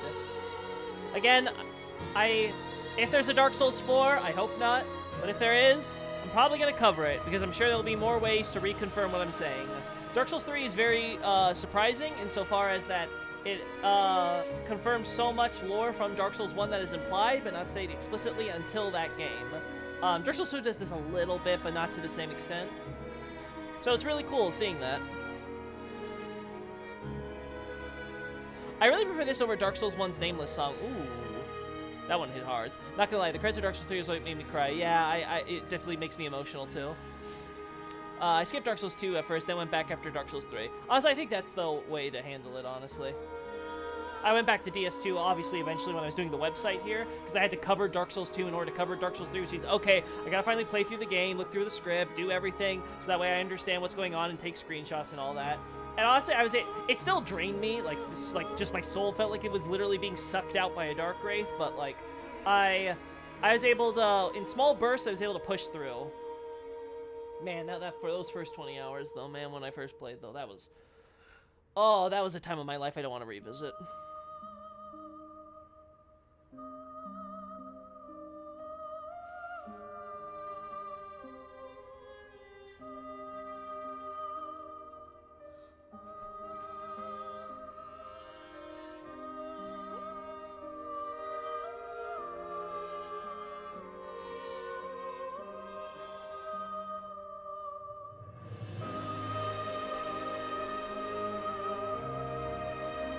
Come on, Dark Souls 2 is a good game. I'll listen. This isn't a Dark Souls 2 hate stream, so I'm gonna end that there. I won't hate on the Dark Souls 2 fans game. All 2 of you. One of them you being Ott, so it doesn't really count.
And again, we have to give FromSoft credit. It was great that we were actually able to get this game to close off the series, kind of give it its proper send-off right till the end, and move on to something new.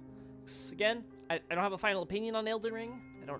Again, maybe I'll love the story, maybe I'll hate it, maybe I'll love the world, maybe I'll hate it, maybe I'll love the game till the very end, maybe I'll hate it by the end. I don't know, because I haven't finished, so I don't really have an opinion formed on that.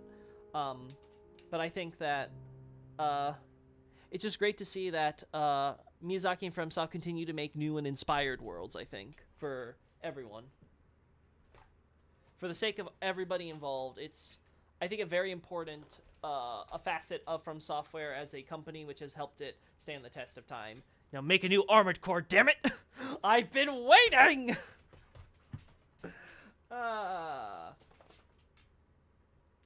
Begin Journey 2 in current state, no. Because I might still want to get screenshots here.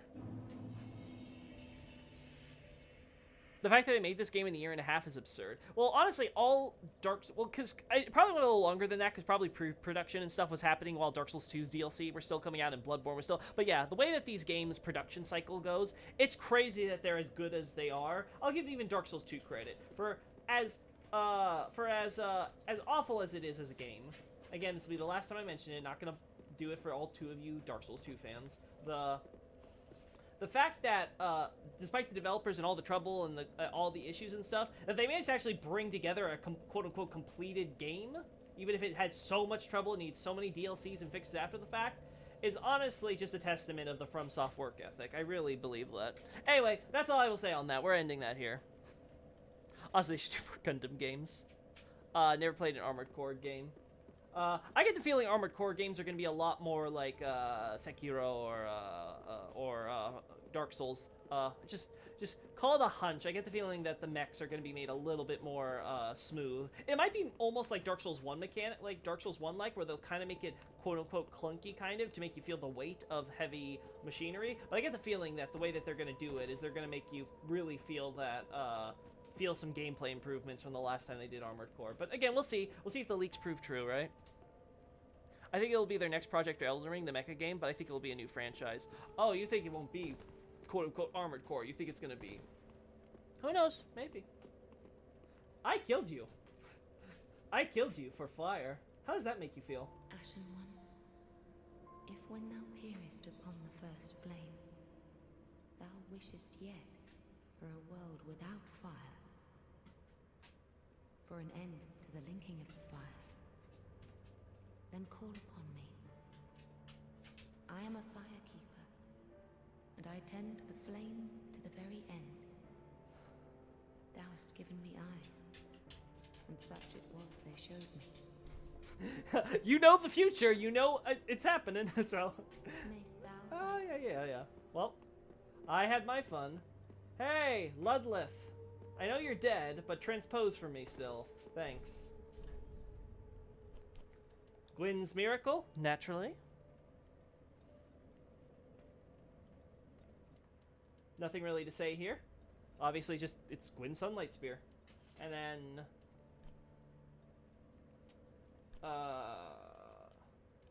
where's the sword? No, that's not it. That's not it. Oh, there it is. The Firelink Greatsword. Again, they call it their deific manifestation. Again, it's more accurate to say that the Soul of Cinder is the king's, plural, king's incarnation. So the idea here is that it's their godlike incarnation here, an avatar that they've compositing all the different souls of the different kings that have linked the fire in the past. And of course, as we can see, that is used as it's the Soul Sword. That's about it there. Again, as we can see, that mess of souls and flame power. So many have linked it that eventually those very souls created a godlike incarnation to act as the last final defender of the flame. Yeah, it's better for marketing. Sekiro is like that for Tenchu. Yeah, I suppose that's true. But I do think there's a nostalgia factor that's I'm doing something like for the an old franchise, because it's not like the Armored Core games are like at a point where like you can stop anywhere and you can continue anywhere. I don't know if that's the same case for Tenchu. Nothing new from you, obviously, besides wait. Actually, you have the armor. Let's talk about the armor, because we also have to give let's give Painter her thing. Yeah, so the other thing to show off is, of course, the Soul of Cinder's armor, which again just makes a point of obviously lots of stuff referring to becoming the new king. Ariandel. Let's tell her about Grandpa. Another old From franchise.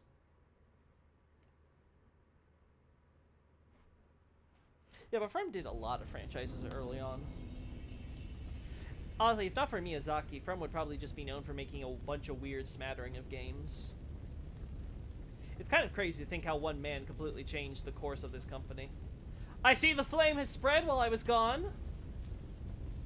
You see your flame now? You happy? Ashen One, that gift of flame has taken root. I can see that. Uncle Gael will soon bring the pigment. Sure. Pigment, colored like the dark soul of man. Uh-huh. I wonder if Uncle Gael has found it. The pigment, colored like the dark soul of man. You want to tell her or should I? My thanks, Ashen One. With this, will I paint a world? Oh. Please tell me thy name. I would name this painting after thee. I have no name. I see. We are much alike. So much like Yorshka, she didn't have a name. This painting, ash. 'Twill be a cold, dark, and very gentle place. And one day, it will make someone a goodly home. I wonder when Uncle Gael intends his return. I hope the new painting will be to him a gentle home. My thanks, Ashen One. I will assuredly finish the painting of a cold, dark, and very gentle place. One day, it will make someone a goodly home. So again, the idea being is that using the blood of the Dark Soul, she'll be able to paint an eternal world. Unlike this one, which inevitably and naturally must burn up, this world made from the power of dark will be eternal. It'll be naturally cold and dark, but it will exist forever.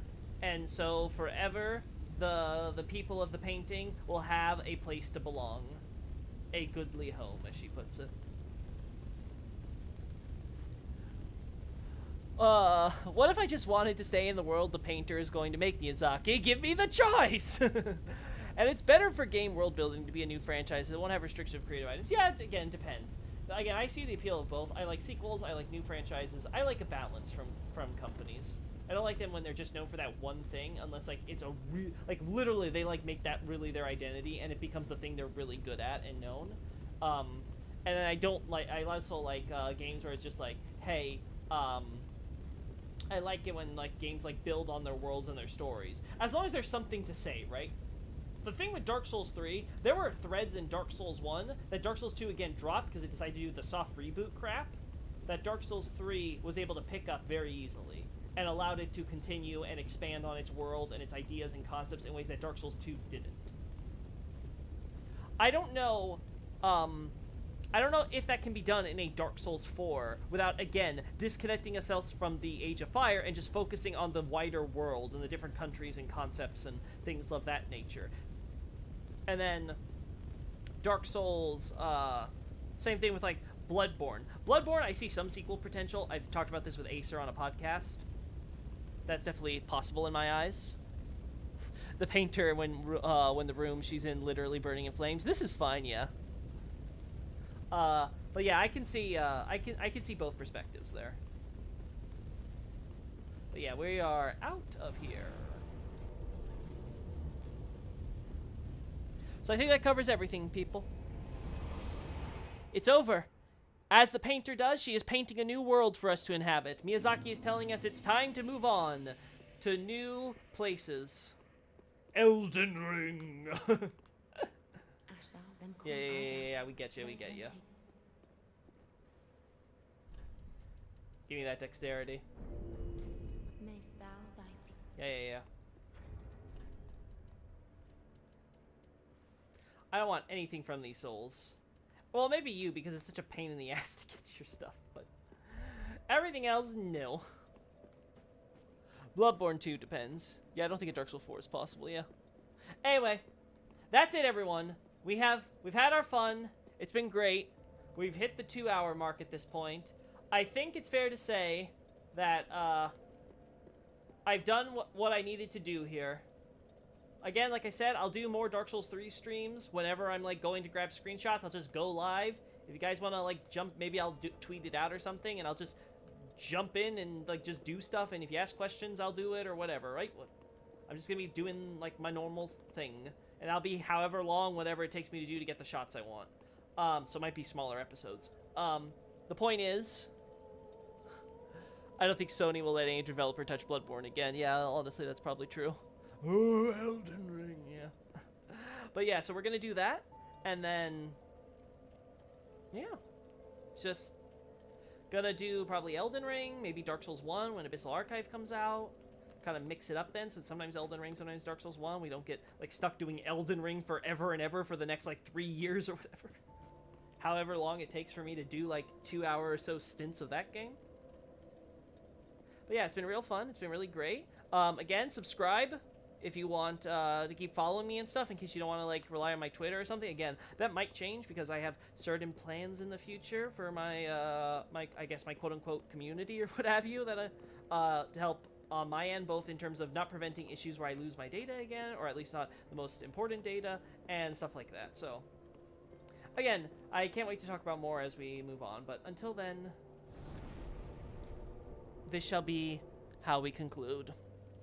Thanks, everyone. It was great to see you. Bye.